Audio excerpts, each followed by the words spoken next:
ಆದರೆ ಕೆಂಪು ಬಣ್ಣ ಅದ್ಭುತ. ಖಾರ ಕಡಿಮೆ ಆದ್ರೂ ರುಚಿಕರ. MDH ಕಾಶ್ಮೀರಿ.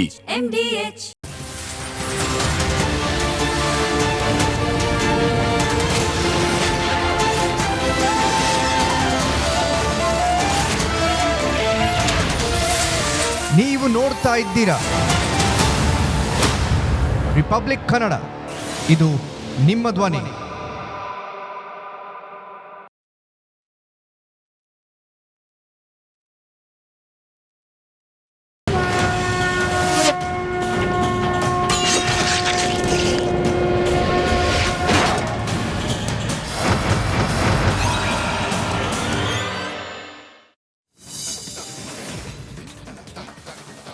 ಬಯಲಾಗುತ್ತಾ ಬುರ್ಡೆ ಗ್ಯಾಂಗ್ನ ಷಡ್ಯಂತ್ರ. ಅನನ್ಯ ಬಗ್ಗೆ ಸುಳ್ಳು ಹೇಳಿದ್ರ ಕತೆಗಾರರು.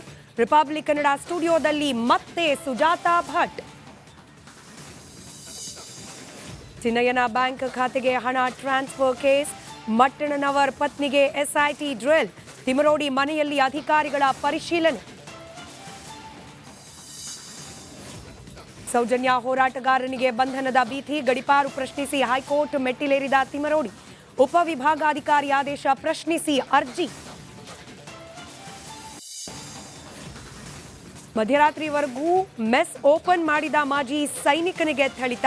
ಪೊಲೀಸರಿಂದ ಮನಸೋ ಇಚ್ಛೆ ಹಲ್ಲೆ ಆರೋಪ. ಧಾರವಾಡದ ಸಪ್ತಾಪುರದಲ್ಲಿ ಘಟನೆ.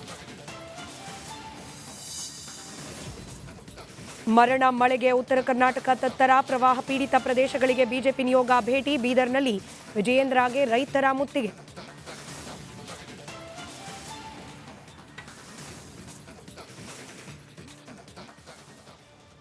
ನಮಸ್ಕಾರ. ಮಹಾಭಾರತ ವಿಶೇಷ ಕಾರ್ಯಕ್ರಮಕ್ಕೆ ಸ್ವಾಗತ. ನಾನು ಸ್ಮಿತಾ ರಂಗನಾಥ್. 60 ಮೀರಿದ ವಯಸ್ಸು, ಜೀವನಕ್ಕೆ ಪುಟ್ಟ ಹೋರಾಟ. ಆ ಹೋರಾಟಕ್ಕೆ ಅನೇಕ ಪ್ರಭಾವಿಗಳ ಜೊತೆಯಾಗುವಿಕೆ. ಆ ಪ್ರಭಾವಿಗಳ ಪ್ರಭಾವ, ಭಾರ, ಹೆಗಲಿಗೆ ಹೊರೆಯಾಗೋ ಸಂದರ್ಭದಲ್ಲಿ ಎಲ್ಲರೂ ದೂರ. ಇದೀಗ ಮತ್ತದೇ ಒಬ್ಬಂಟಿತನ.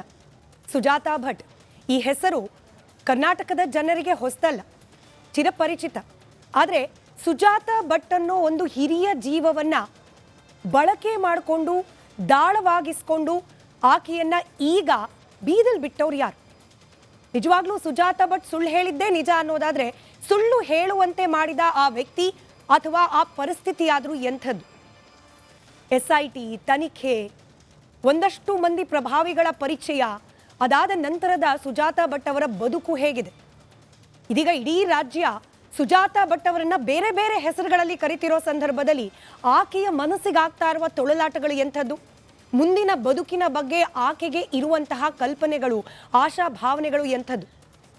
ಇದೆಲ್ಲವನ್ನ ಇವತ್ತು ಖುದ್ದು ಸುಜಾತಾ ಭಟ್ ಅವರ ಬಳಿಯಿಂದಲೇ ತಿಳ್ಕೊಳ್ಳೋ ಪ್ರಯತ್ನವನ್ನ ರಿಪಬ್ಲಿಕ್ ಕನ್ನಡ ಮಾಡ್ತಾ ಇದೆ.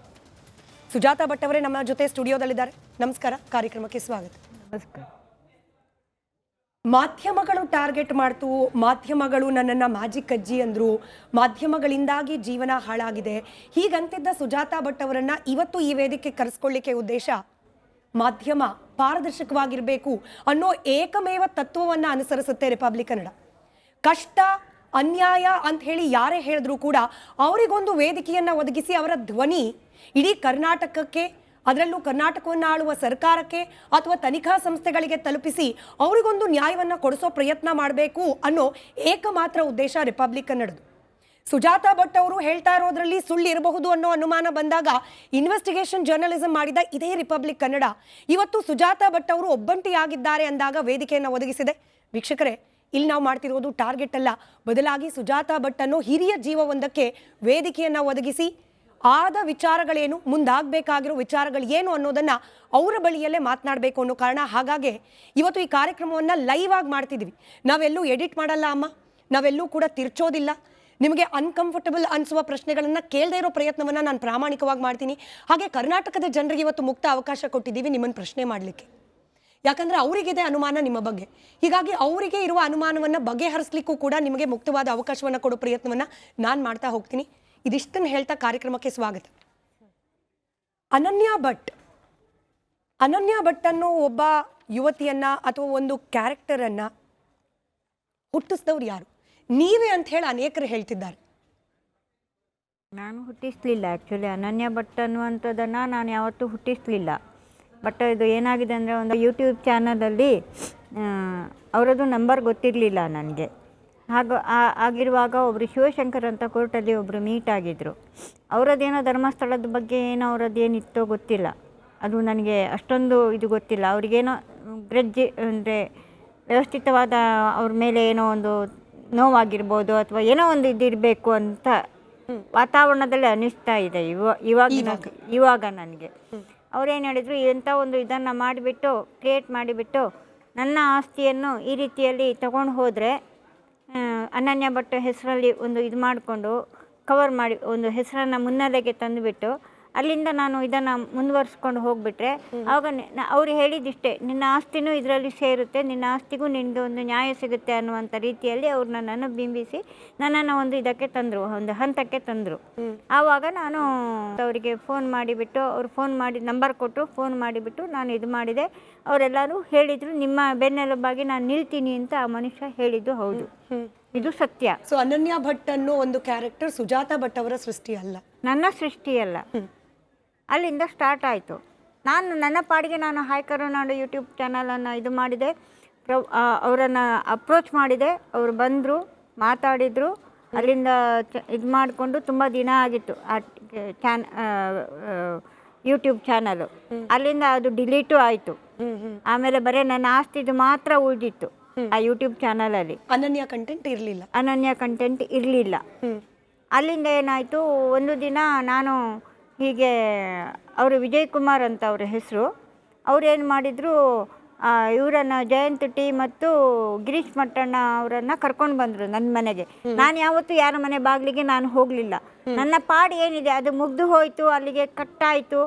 ನನ್ನ ಜೀವನ ಏನು ನಡೆಸಬೇಕು, ನನ್ನ ಪಾಡಿಗೆ ನಾನು ಜೀವನ ನಡೆಸ್ಕೊಂಡಿದ್ದವಳು. ನನಗೆ ಯಾರು ನಿಮಗೆ ವೈಯಕ್ತಿಕವಾಗಿ ಧರ್ಮಸ್ಥಳದವ್ರ ಬಗ್ಗೆ ಆಗಲಿ, ಧರ್ಮಸ್ಥಳ ಕ್ಷೇತ್ರದ ಬಗ್ಗೆ ಆಗಲಿ, ನಿಮಗೆ ವೈಯಕ್ತಿಕವಾಗಿ ಏನಾದರೂ ದ್ವೇಷ ಅಥವಾ ಅವ್ರ ಬಗ್ಗೆ ಕೋಪ? ದ್ವೇಷ ನನಗೆ ಅವ್ರ ಮೇಲೆ ನನಗೆ ಕೋಪ ದ್ವೇಷ, ನಾನು ದ್ವೇಷ ಮಾಡೋಕ್ಕೆ ನಾನು ಯಾರು? ನನಗೆ ದ್ವೇಷ ಕೋಪ ಯಾವುದೂ ಇರಲಿಲ್ಲ. ಬಟ್ ನನ್ನ ಫ್ಯಾಮಿಲಿಯವರು ಅವರಿಗೆ ಒಂದು ದೇವಸ್ಥಾನವನ್ನು, ಮನೆಯ ದೇವರನ್ನು ಮತ್ತು ಒಂದಿಷ್ಟು ಜಾಗಗಳನ್ನು ಕೊಟ್ಟಾವಾಗ ನನಗೆ ಮನಸ್ಸಿಗೆ ತುಂಬ ನೋವಾಗಿತ್ತು. ಇದು ಸತ್ಯ. ನಿಮ್ಮನ್ನ ಸಂಪರ್ಕ ಮಾಡ್ದಲೇ ಕೊಟ್ಟರು ಮನೆಯವ್ರ ಮೇಲೆ ಕೋಪ ಇತ್ತು. ವೀರೇಂದ್ರ ಹೆಗಡೆ ಅವ್ರ ಬಗ್ಗೆ ಆಗ್ಲಿ, ಧರ್ಮಸ್ಥಳ ಕ್ಷೇತ್ರದ ಬಗ್ಗೆ ಆಗ್ಲಿ ಇಲ್ಲ, ಅವ್ರು ತಗೊಂಡಿದ್ದಾರೆ. ಸ್ವಲ್ಪ ಅವರು ಯೋಚನೆ ಮಾಡಬೇಕಾಗಿತ್ತು. ಇದರಲ್ಲಿ ಎಷ್ಟೆಷ್ಟು ಜನ ಇದ್ದಾರೆ, ಇದರಲ್ಲಿ ಯಾರ್ಯಾರು ಇದ್ದಾರೆ ಅನ್ನುವಂಥದ್ದು ಒಂದು ಸ್ವಲ್ಪ ಅವರಿಂದ ಸತ್ಯ ತಿಳ್ಕೊಳ್ಬೇಕಾಗಿತ್ತು. ಅದನ್ನು ಮಾಡಿದರೆ ಇವತ್ತು ಈ ಮಟ್ಟಕ್ಕೆ ನಾನು ಇದು ಮಾಡೋಕ್ಕೆ ನನಗೂ ಇದಿಲ್ಲ. ಅವ್ರ ಮೇಲೆ ನನಗೆ ಯಾವ ದ್ವೇಷನೂ ಇಲ್ಲ. ಅಥವಾ ನನಗೀಗ ಅವ್ರ ದೇವರನ್ನು ಕೊಡಿ ಅಂದರೆ ನಾನು ತಗೊಳ್ಳೋದಕ್ಕೂ ಇಲ್ಲ, ಅಥವಾ ನನಗೆ ದುಡ್ಡು ಕೊಡಿ ಅಂತ ನಾನು ಯಾವುದೂ ಇಲ್ಲ. ನನ್ನ ಫ್ಯಾಮಿಲಿಯಲ್ಲಿ ನಾನು ಸತ್ತು ಹೋಗಿದ್ದೀನಿ ಅನ್ನುವಂಥದ್ದು ಒಂದು ಇದನ್ನು ಮಾಡಿದ್ರಲ್ಲ, ಅದು ನನಗೆ ತುಂಬ ನೋವಾಗಿದೆ. ನೀವು ಬದುಕಿರುವಾಗಲೇ ನಿಮ್ಮ ಕುಟುಂಬಸ್ಥರು ನಿಮ್ಮನ್ನ ಸಾಯಿಸಿದ್ದು ನಿಮಗೆ ಬೇಜಾರಾಯಿತು. ಬಟ್ ಈ ಅನನ್ಯ ಅನ್ನೋ ಒಂದು ಕ್ಯಾರೆಕ್ಟರ್ ಹುಟ್ಟಿದ್ದೆ ಧರ್ಮಸ್ಥಳದ ವಿರುದ್ಧದ ದ್ವೇಷಕ್ಕೆ ಅಂತ ಹೇಳಿ ನಿಮಗೆ ಅನ್ನಿಸ್ತು. ಈಗ ಅನ್ನಿಸ್ತಾ ಇದೆ. ಆಯಿತಾ?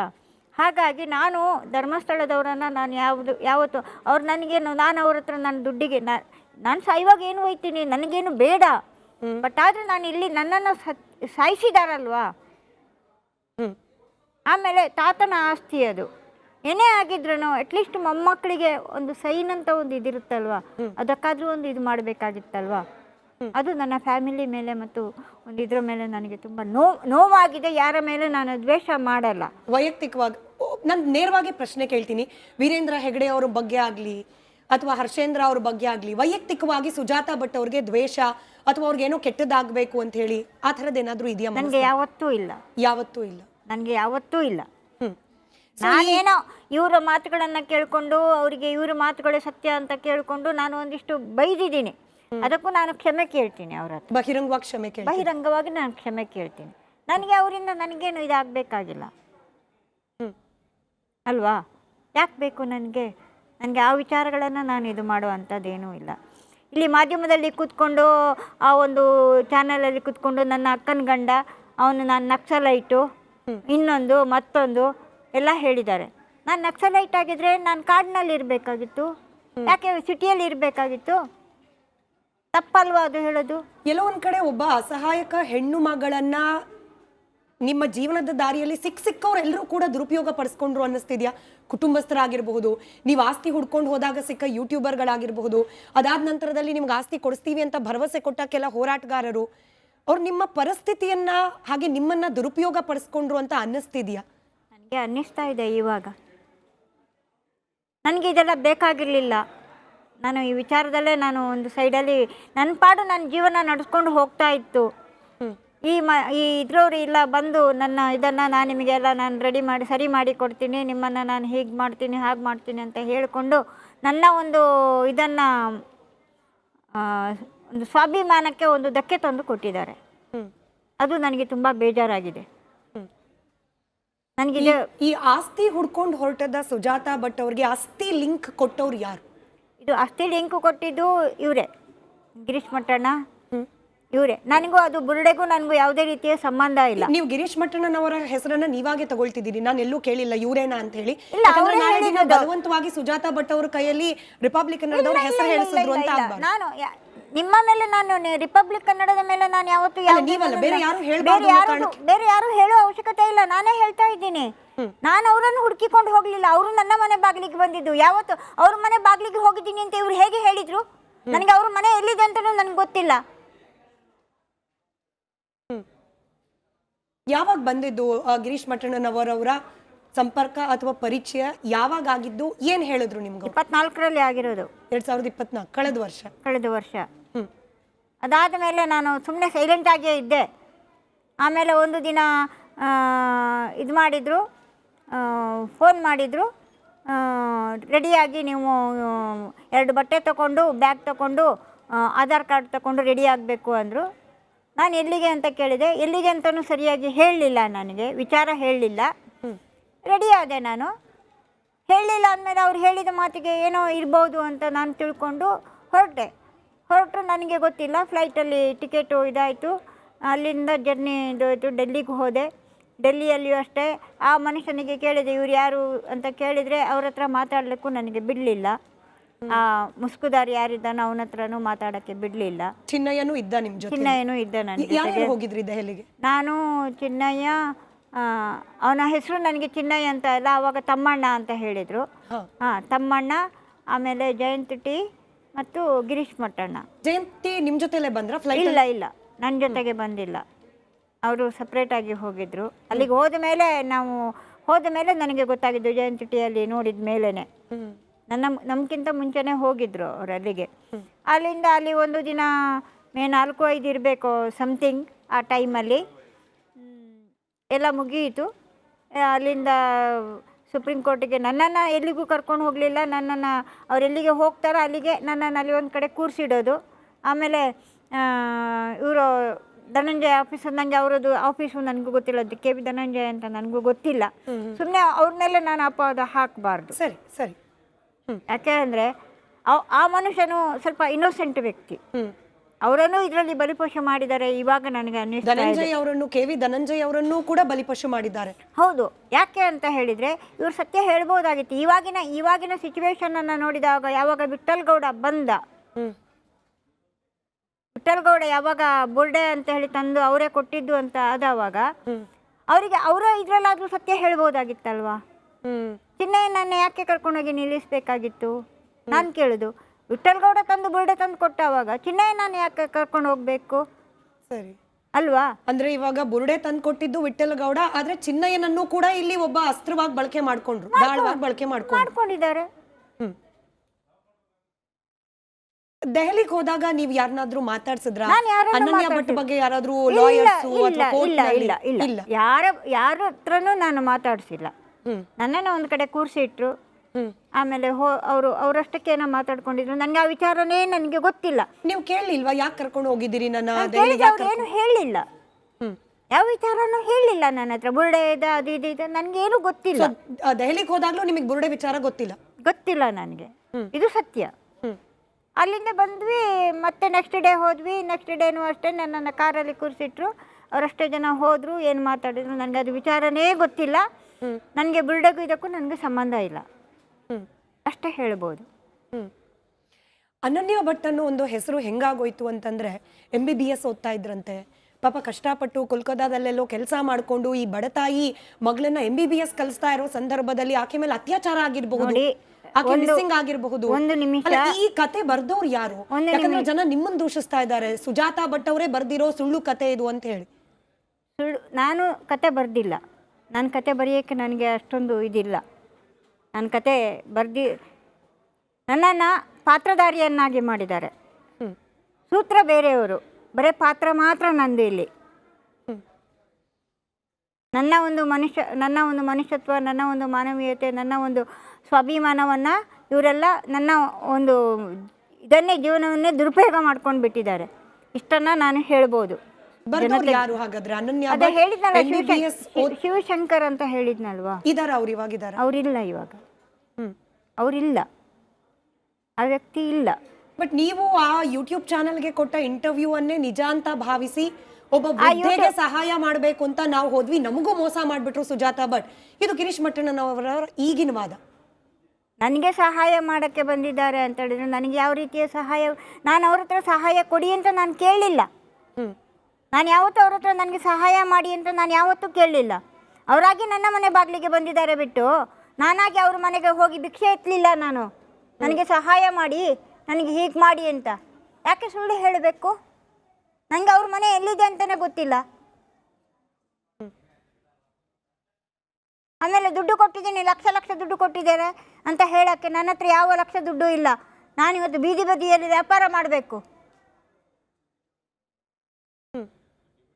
ಇವತ್ತು ನನ್ನ ಇದನ್ನೆಲ್ಲ ವ್ಯಕ್ತಿತ್ವವನ್ನೆಲ್ಲ ಹಾಳು ಮಾಡಿ ಹಾಕಿದ್ರಲ್ಲ, ಇವತ್ತು ನಾನು ಮುಖ ಎತ್ಕೊಂಡು ತಿರ್ಗಕ್ಕಾಗತ್ತಾ?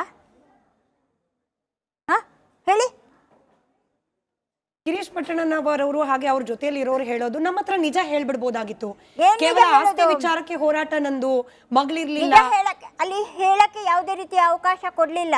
ನನಗೆ ಇಷ್ಟು ದೊಡ್ಡ ಪ್ರಪಕಂಡ ಆಗುತ್ತೆ, ಇದರಲ್ಲಿ ಎಲ್ಲ ಚಾನಲ್ಗಳು ಬರ್ತಾರೆ, ನನಗೆ ಈ ರೀತಿ ಆಗುತ್ತೆ, ಇದನ್ನು ಈ ರೀತಿ ದೂರು ಕೊಡ್ತಾ ಇದ್ದೀವಿ ಅಂತ ನನಗೆ ಎಲ್ಲೂ ಏನೂ ಹೇಳಿಲ್ಲ. ಆ ತಕ್ಷಣಕ್ಕೆ ಎಲ್ಲ ಬರೆದು ಹಾಕೋದು, ತಕ್ಷಣಕ್ಕೆ ಎಲ್ಲ ಹೋಗಿ ಅಲ್ಲಿಗೆ ಹೋಗಿ ನಾನೊಂದು ಲಾಯರನ್ನು ಅಪ್ರೋಚ್ ಮಾಡಬೇಕು, ಆ ಲಾಯರನ್ನು ಅಪ್ರೋಚ್ ಮಾಡಿ ನಾನು ಹೋಗಬೇಕು, ಇದೆಲ್ಲ ಆ ತಕ್ಷಣಕ್ಕೆ ಆಗಿರೋದು. ಇಲ್ಲಿ ನನಗೇನು ಇದರಿಂದ ನನಗೇನು ಇದಾಗಲಿಲ್ಲ. ನಿಮ್ಮ ಹತ್ರ ಅಟ್ಲೀಸ್ಟ್ ಕೇಳಿದ್ರ ಗಿರೀಶ್ ಮಟ್ಟಣ್ಣನವರವರು ಅನನ್ಯ ವಿಚಾರ ಅಥವಾ ಏನ್ ಅನ್ಯಾಯ ಆಗಿದೆ ವಿಚಾರ ನಿಮ್ಮ ಹತ್ರ ಕುತ್ಕೊಂಡು ಮಾತಾಡಿದ್ರ ಅವರು? ನನ್ನ ಹತ್ರ ಮಾತಾಡೋಕ್ಕೆ ಹೇಳಿದ್ನಲ್ಲ, ಬಂದರು, ಒಂದು 5 ನಿಮಿಷ ಮನೆಗೆ ಬರೋದು, ಒಂದು 5 ನಿಮಿಷ ಮಾತಾಡಿದರು, 10 ನಿಮಿಷ ಮಾತಾಡಿದರು, ಹೋದರು, ಅಷ್ಟೇ, ಬೇರೆ ಏನೂ ಇಲ್ಲ. ನಿಮ್ದೇನಿದೆ ಡಾಕ್ಯುಮೆಂಟ್ ತೊಗೊಂಡು ಬನ್ನಿ ಅಂತ ಹೇಳಿದರು.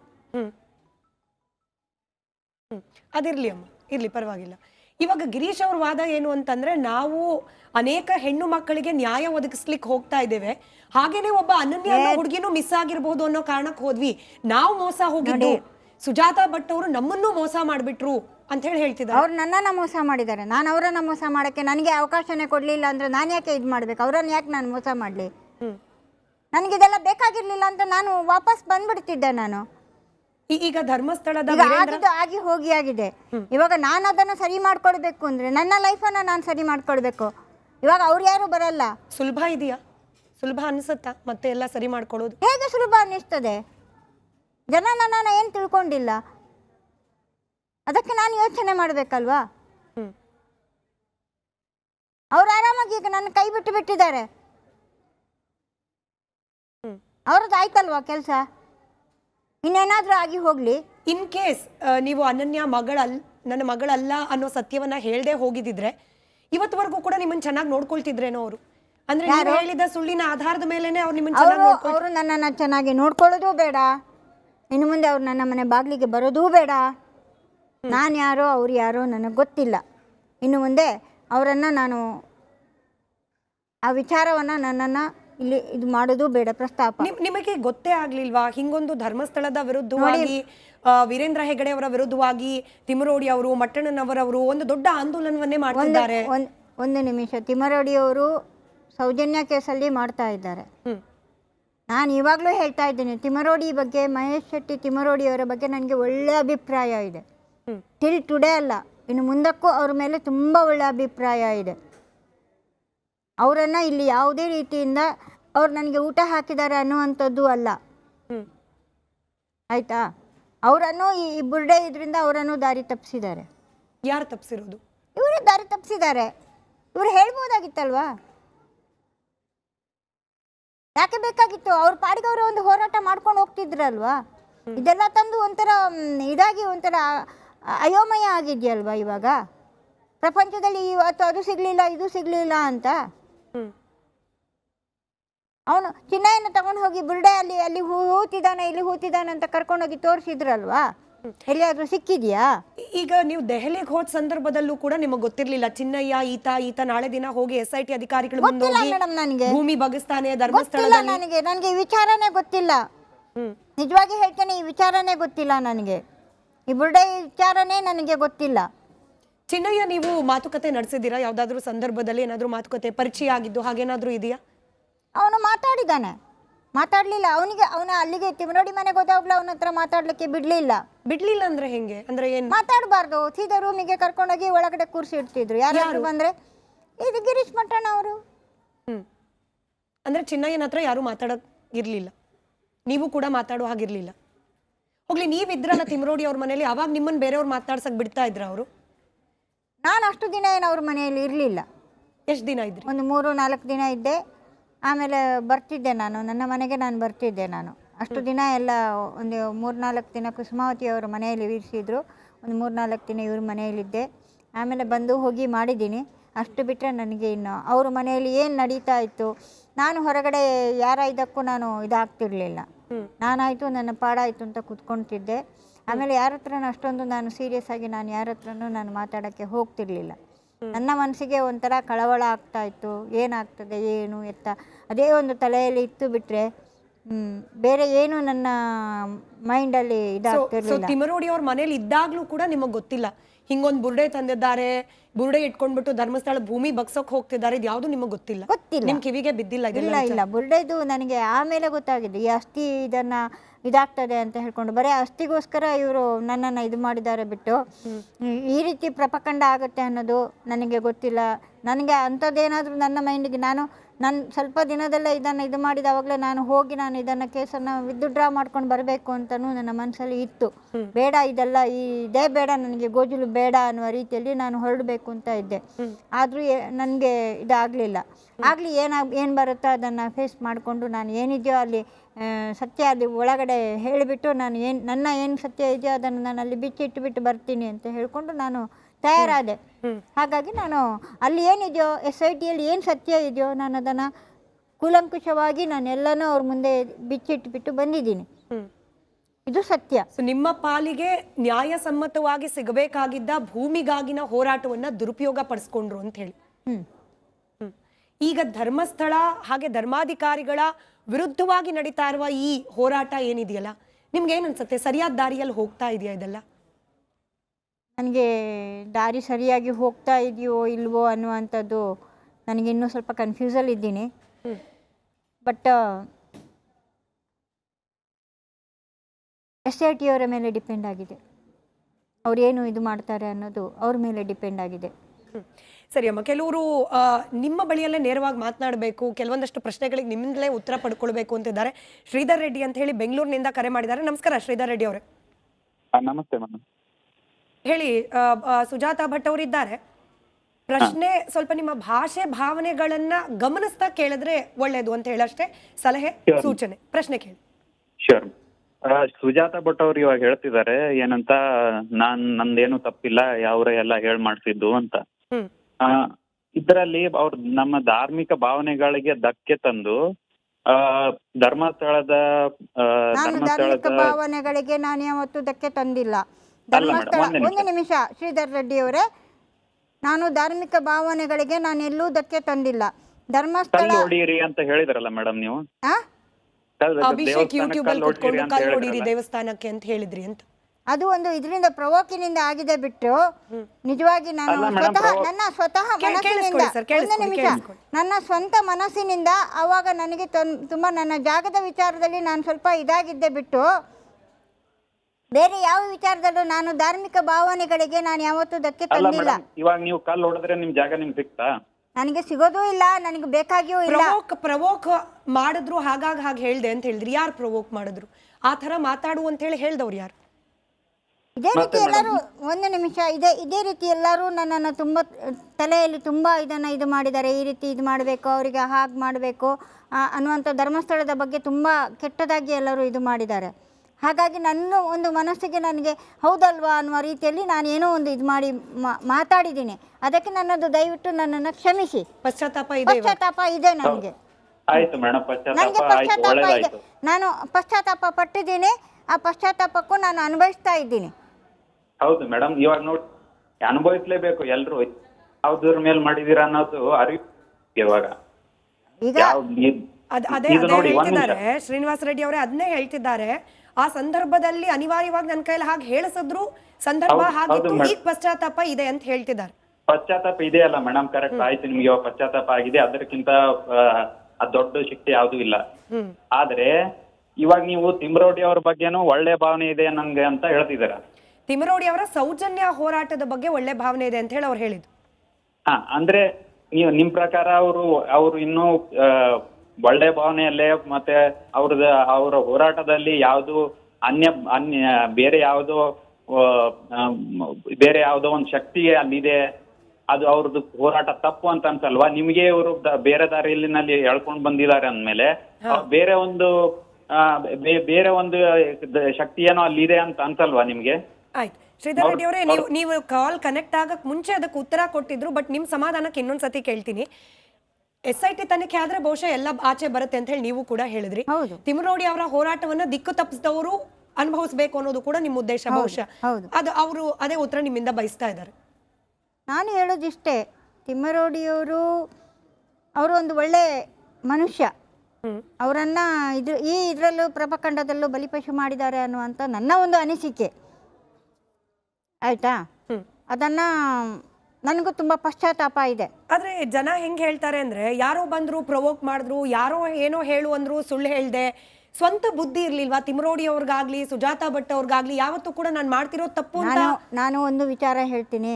ಆ ಟೈಮಿಗೆ ನಮಗೆ ಸ್ವಂತ ಬುದ್ಧಿ ಅನ್ನುವಂಥದ್ದಕ್ಕಿಂತ ಜಾಸ್ತಿಯಾಗಿ ಆ ಟೈಮಲ್ಲಿ ನಮಗೆ ಏನಾಗಿದೆ ನನ್ನ ಮನಸ್ಸಿನಲ್ಲಿ ಅನ್ನುವಂಥದ್ದು ತುಂಬ ಬೇಜಾರಾಗಿದೆ. ನನ್ನ ಮನಸ್ಸಿಗೆ ಹೌದು ಇದು ಸತ್ಯನಾ, ಇದು ಪರಿಶೋಧನೆ ಮಾಡುವಷ್ಟು ನನ್ನ ಹತ್ರ ಆ ಒಂದು ಮೈಂಡ್ ಆ ಟೈಮಲ್ಲಿ ನನಗೆ ಇರಲಿಲ್ಲ. ಈಗ ನಾನು ಅದಕ್ಕೆ ಪಶ್ಚಾತ್ತಾಪ ಪಟ್ಟಿದ್ದೀನಿ. ದಯವಿಟ್ಟು ಇದನ್ನು ಮತ್ತೆ ನಾನು ಕಂಟಿನ್ಯೂ ಮಾಡೋಕ್ಕೆ ಹೋಗಲ್ಲ. ಸರಿ, ಲಿಂಗರಾಜು ಅಂತ ಹೇಳಿ ಹಾಸನದಿಂದ ಕರೆ ಮಾಡಿದ್ದಾರೆ. ನಮಸ್ಕಾರ ಲಿಂಗರಾಜು ಅವರೇ. ಮೇಡಮ್ ನಮಸ್ಕಾರ. ಹೇಳಿ ಸರ್. ಮೇಡಮ್, ಸುಜಾತಾ ಭಟ್ ಅವರ ನಾನು ಪ್ರಶ್ನೆ ಮಾಡ್ತೀನಿ. ಅವರು ಭಾರಿ ಹಿರಿಯ ಜೀವ ಇದ್ದಾರೆ, ನಾವು ಬೇರೆ ತರ ಮಾತಾಡಕ್ಕೆ ಇಷ್ಟಪಡಲ್ಲ, ಅವ್ರ ನಮ್ಮ ತಾಯಿ ಸಮಾನ ಇದ್ದಾರೆ. ಇಷ್ಟೆಲ್ಲ ಅವರೆಲ್ಲ ಧರ್ಮಸ್ಥಳಕ್ಕೆಲ್ಲ ಅಪಪ್ರಚಾರ ಆಯ್ತು, ಕೊಲ್ಲೋಡ್ರಿ ಅಂತ ಹೇಳಿ ಆಯ್ತು, ಎಲ್ಲ ಆಯ್ತು. ಈಗಲಾದ್ರೂ ಅವ್ರ ಮನಸ್ಸಿಗೆ ಜ್ಞಾನೋದಯ ಆಗ್ಬಿಟ್ಟು ಧರ್ಮಸ್ಥಳಕ್ಕೆ ಹೋಗ್ಬಿಟ್ಟು ಧರ್ಮಸ್ಥಳ ಮಂಜುನಾಥ್ ಹತ್ರ ಮಾಡಿ ತಪ್ಪು ಅಂತ ಕ್ಷಮೆ ಕೇಳಲಿಕ್ಕೆ ಅವ್ರು ರೆಡಿ ಇದಾರ? ನಾನು ಹೋಗ್ತಾ ಇದ್ದೀನಿ, ನಾನೀಗ ಸದ್ಯದಲ್ಲೇ ಹೋಗ್ತಾ ಇದ್ದೀನಿ. ಸಾರ್ವಜನಿಕವಾಗಿ ಕ್ಷಮೆ ಕೇಳಂತದ್ದು ಧರ್ಮಸ್ಥಳಕ್ಕೆ ಹೋಗ್ಬಿಟ್ಟು ಸಾರ್ವಜನಿಕವಾಗಿ ನಾನು ಕೇಳ್ತಾ ಇದ್ದೀನಿ. ಸಾರ್ವಜನಿಕವಾಗಿ ನಾನು ಕ್ಷಮೆ ಕೇಳ್ತೀನಿ, ಅದ್ರಲ್ಲೇನಿದೆ? ಮೇಡಮ್ ಅವರೇ, ಇಲ್ಲಿ ವಾಹಿನಿ ಮುಂದೆ ಕ್ಷಮೆ ಕೇಳೋದು ನಮ್ಗೆ ಇಷ್ಟ ಇಲ್ಲ. ಸ್ವಾಮಿ ಹತ್ರನೇ ಕ್ಷಮೆ ಕೇಳೋದು. ನಾನು ಸಾರ್ವಜನಿಕವಾಗಿ ನಾನು ಕ್ಷಮೆ ಕೇಳಕ್ಕೆ ನನ್ನನ್ನು ಕರ್ಕೊಂಡು ಹೋಗ್ತಾರೆ, ನಾನು ಹೋಗ್ತಿದ್ದೀನಿ. ಸದ್ಯದಲ್ಲೇ ಹೋಗ್ತೀನಿ, ಸದ್ಯದಲ್ಲೇ ಹೋಗ್ತಾ ಇದ್ದೀನಿ. ರೈಟ್, ಧನ್ಯವಾದ ಲಿಂಗರಾಜು ಅವರೇ. ಇವಾಗ ಎಲ್ಲರೂ ಕೇಳೋದು ಅದೇ ಪ್ರಶ್ನೆ ಅಮ್ಮ. ನೋಡಿ, ಧರ್ಮಸ್ಥಳದಂತಹ ಒಂದು ದೊಡ್ಡ ಧಾರ್ಮಿಕ ಶ್ರದ್ಧಾ ಕೇಂದ್ರ, ಅಲ್ಲಿರೋ ವ್ಯಕ್ತಿಗಳ ಸರಿನೋ ತಪ್ಪೋ ನೀವೇ ಹೇಳಿದಾಗ SIT ತನಿಖೆ ಆಗಲಿ, ತೀರ್ಪು ಬರಲಿ. ಆದರೆ ಕೋಟ್ಯಾಂತರ ಮಂದಿ ಹಿಂದೂಗಳ ಧಾರ್ಮಿಕ ಭಾವನೆಗೆ ಕನೆಕ್ಟ್ ಆಗಿದ್ದ ಜಾಗದ ಬಗ್ಗೆ ಕಲ್ಲು ಹೊಡಿರಿ ಅಂತೇಳಿ ಹೇಳಬಾರ್ದಾಗಿತ್ತು ಸುಜಾತಾ ಭಟ್ ಅವರು ಅಂತೇಳಿ ಹೇಳಿದ್ನಲ್ವ. ಇವಾಗ ನಾನು ಹೇಳಿದ್ದೀನಿ, ಅದಕ್ಕೆ ನನಗೆ ಪಶ್ಚಾತ್ತಾಪ ಇದೆ. ಹೇಳಿಸಿದ್ರ ಅದಕ್ಕೊಂದು ಪ್ರಶ್ನೆ ಕೊಟ್ಬಿಡಿ ಜನಕ್ಕೆ. ನನಗೆ ಹೇಳಿಸಿದ್ರು, ಕಲ್ಲು ಹೊಡಿ ಅಂತ ಹೇಳಿ ವಿಡಿಯೋದಲ್ಲಿ ಅಂತ ಹೇಳಿಸಿದ್ರು ನಿಮ್ಮ ಹತ್ರ. ಅದೇ ಹೇಳಿದ್ನಲ್ವಾ.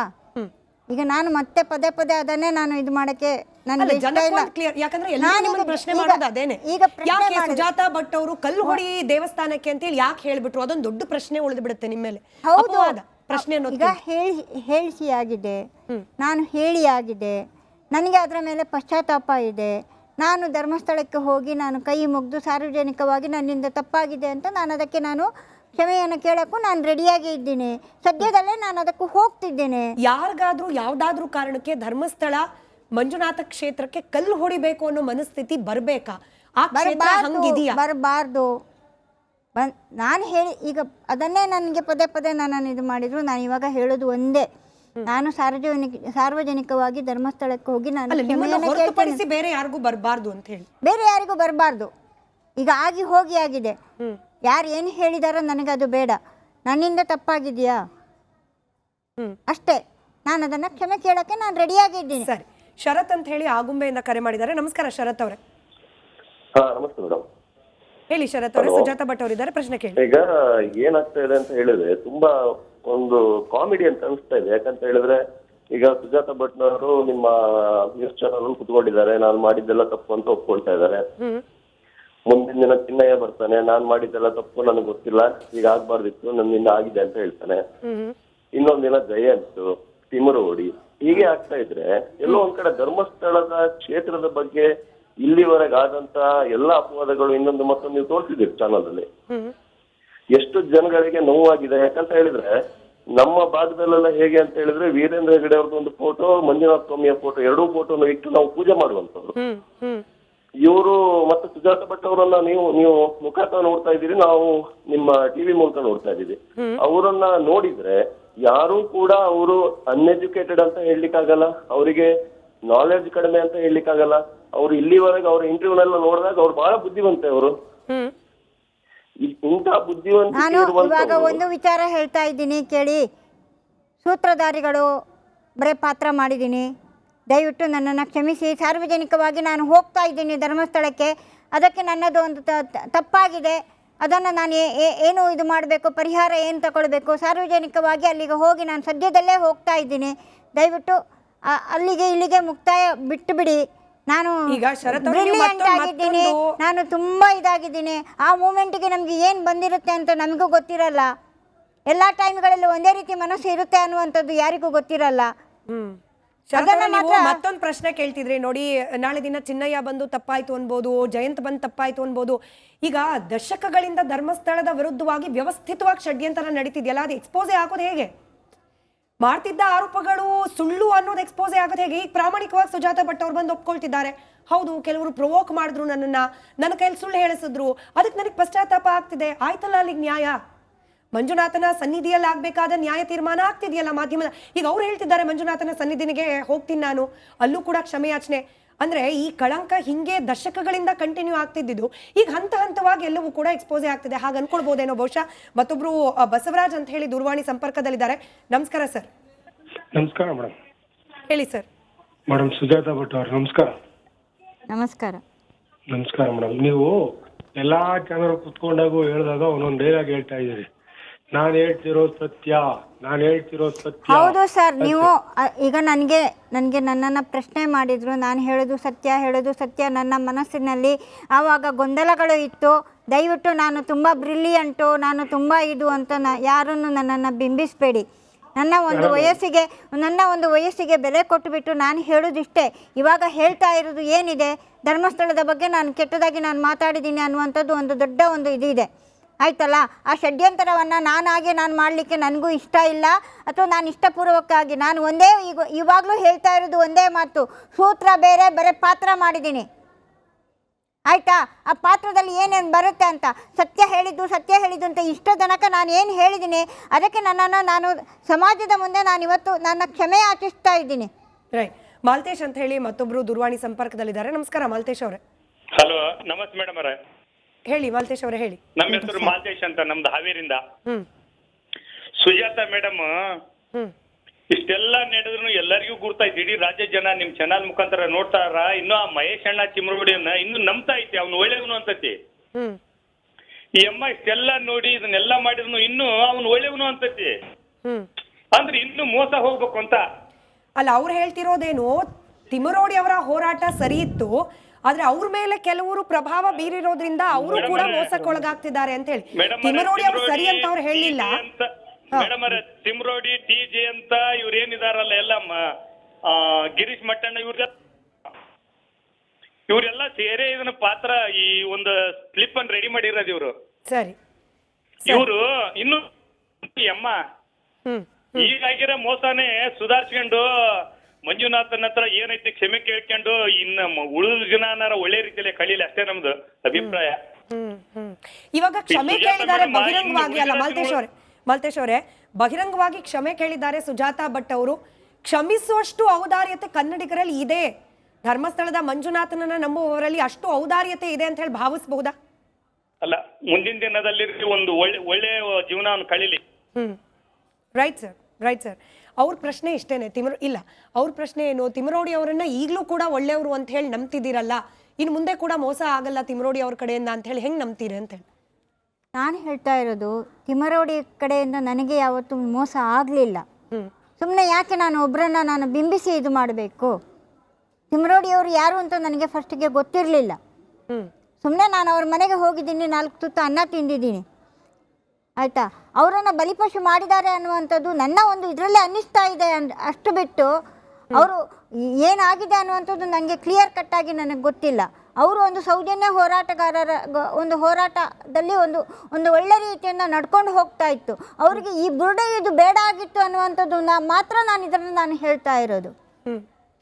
ತಿಮರೋಡಿ ಅವ್ರಿಗೂ ಮೋಸ ಆಗ್ತಿದೆ ಅಂತ ಹೇಳಿ ನಿಮ್ಗೆ ಅನ್ನಿಸ್ತಿದೆಯಾ? ನನಗೆ ಅನ್ನಿಸ್ತಾ ಇದೆ ಅಂತ ಹೇಳ್ತಾ ಇದ್ದೀನಿ. ಅವರು ಮೋಸ ಹೋಗಿದ್ದಾರೆ, ಅವರಿಗೂ ಬುದ್ಧಿ ಇಲ್ವಾ ಅಂತ ಇವಾಗ ಕೇಳ್ಬೋದು ಜನ. ಅದು ನನಗೆ ನನ್ನ ಇದಕ್ಕಲ್ಲ, ನನ್ನ ಮನಸ್ಸಿಗೆ ಅನಿಸಿದ್ದನ್ನು ನಾನು ಹೇಳ್ತಾ ಇರೋದು. ನನ್ನ ಥರನೇ ಈಗ ಎಲ್ಲರೂ ಆಗಿರ್ಬೋದು ಅಂತ. ಎಷ್ಟೊಂದು ಜನ ಹೀಗೆ ಆಗ್ತಾರೆ. ಪ್ರಪಂಚದಲ್ಲಿ ಎಲ್ಲರೂ ಸತ್ಯವಾನ್ ಹರಿಶ್ಚಂದ್ರರು ಯಾರೂ ಇಲ್ಲ. ನಾನು ಹೇಳೋದಿಷ್ಟೇ, ಪ್ರಪಂಚದಲ್ಲಿ ನಾನು ತುಂಬ ಬುದ್ಧಿವಂತ ಅಂತ ಹೇಳೋದಕ್ಕೆ, ಪ್ರಪಂಚದಲ್ಲಿ ಎಲ್ಲರೂ ಸತ್ಯವಾನ್ ಹರಿಶ್ಚಂದ್ರರು ಇದ್ದಾರಾ? ಯಾರು ಸುಳ್ಳು ಹೇಳೋದೇ ಇಲ್ವಾ? ಇದಕ್ಕೆ ಪ್ರಶ್ನೆ ಉತ್ತರ ಕೊಡ್ಲಿ. ಸತ್ಯವಾನ್ ಹರಿಶ್ಚಂದ್ರರು ಇದ್ದಾರಾ? ಫಸ್ಟ್ ಇದಕ್ಕೆ ಉತ್ತರ ಕೊಡ್ಲಿ. ಯಾರು ಸುಳ್ಳು ಹೇಳೋದೇ ಇಲ್ವಾ? ಅವರವರ ಬೇಳೆಕಾಳು ಬೇಯಿಸ್ಕೊಳ್ಬೇಕಾಗಿದ್ರೆ ಕೆಲವು ಸುಳ್ಳುಗಳನ್ನು ಹೇಳಬೇಕಾಗುತ್ತೆ, ಹೇಳ್ತಾರೆ. ಯಾರು ಸತ್ಯವಾನ್ ಹರಿಶ್ಚಂದ್ರರು ಪ್ರಪಂಚದಲ್ಲಿ ಯಾರೂ ಇಲ್ಲ. ಇದು ಸತ್ಯ. ನಾನಿಲ್ಲಿ ಬಂದಿದ್ದೀನಿ ಏನಕ್ಕೆ ಹೇಳಿ? ನನ್ನದೇನಿದೆ ಅದನ್ನು ನಾನು ಹೇಳಕ್ಕೆ ಬಂದಿದ್ದೀನಿ. ಅಷ್ಟು ಬಿಟ್ಟು ನನಗೆ ಬೇರೆಯವರು ಪ್ರಶ್ನೆ ಮಾಡಿಕೊಂಡು ನೀನು ಧರ್ಮಸ್ಥಳಕ್ಕೆ ಹೋಗಿ ಕ್ಷಮೆ ಕೇಳ್ತೀಯ ಅಂದರೆ, ಹೌದು ನನಗೆ ಪಶ್ಚಾತ್ತಾಪ ಇದೆ. ಪಶ್ಚಾತ್ತಾಪಕ್ಕಿಂತ ಮುಂದೆ ಯಾವುದೂ ಇಲ್ಲ.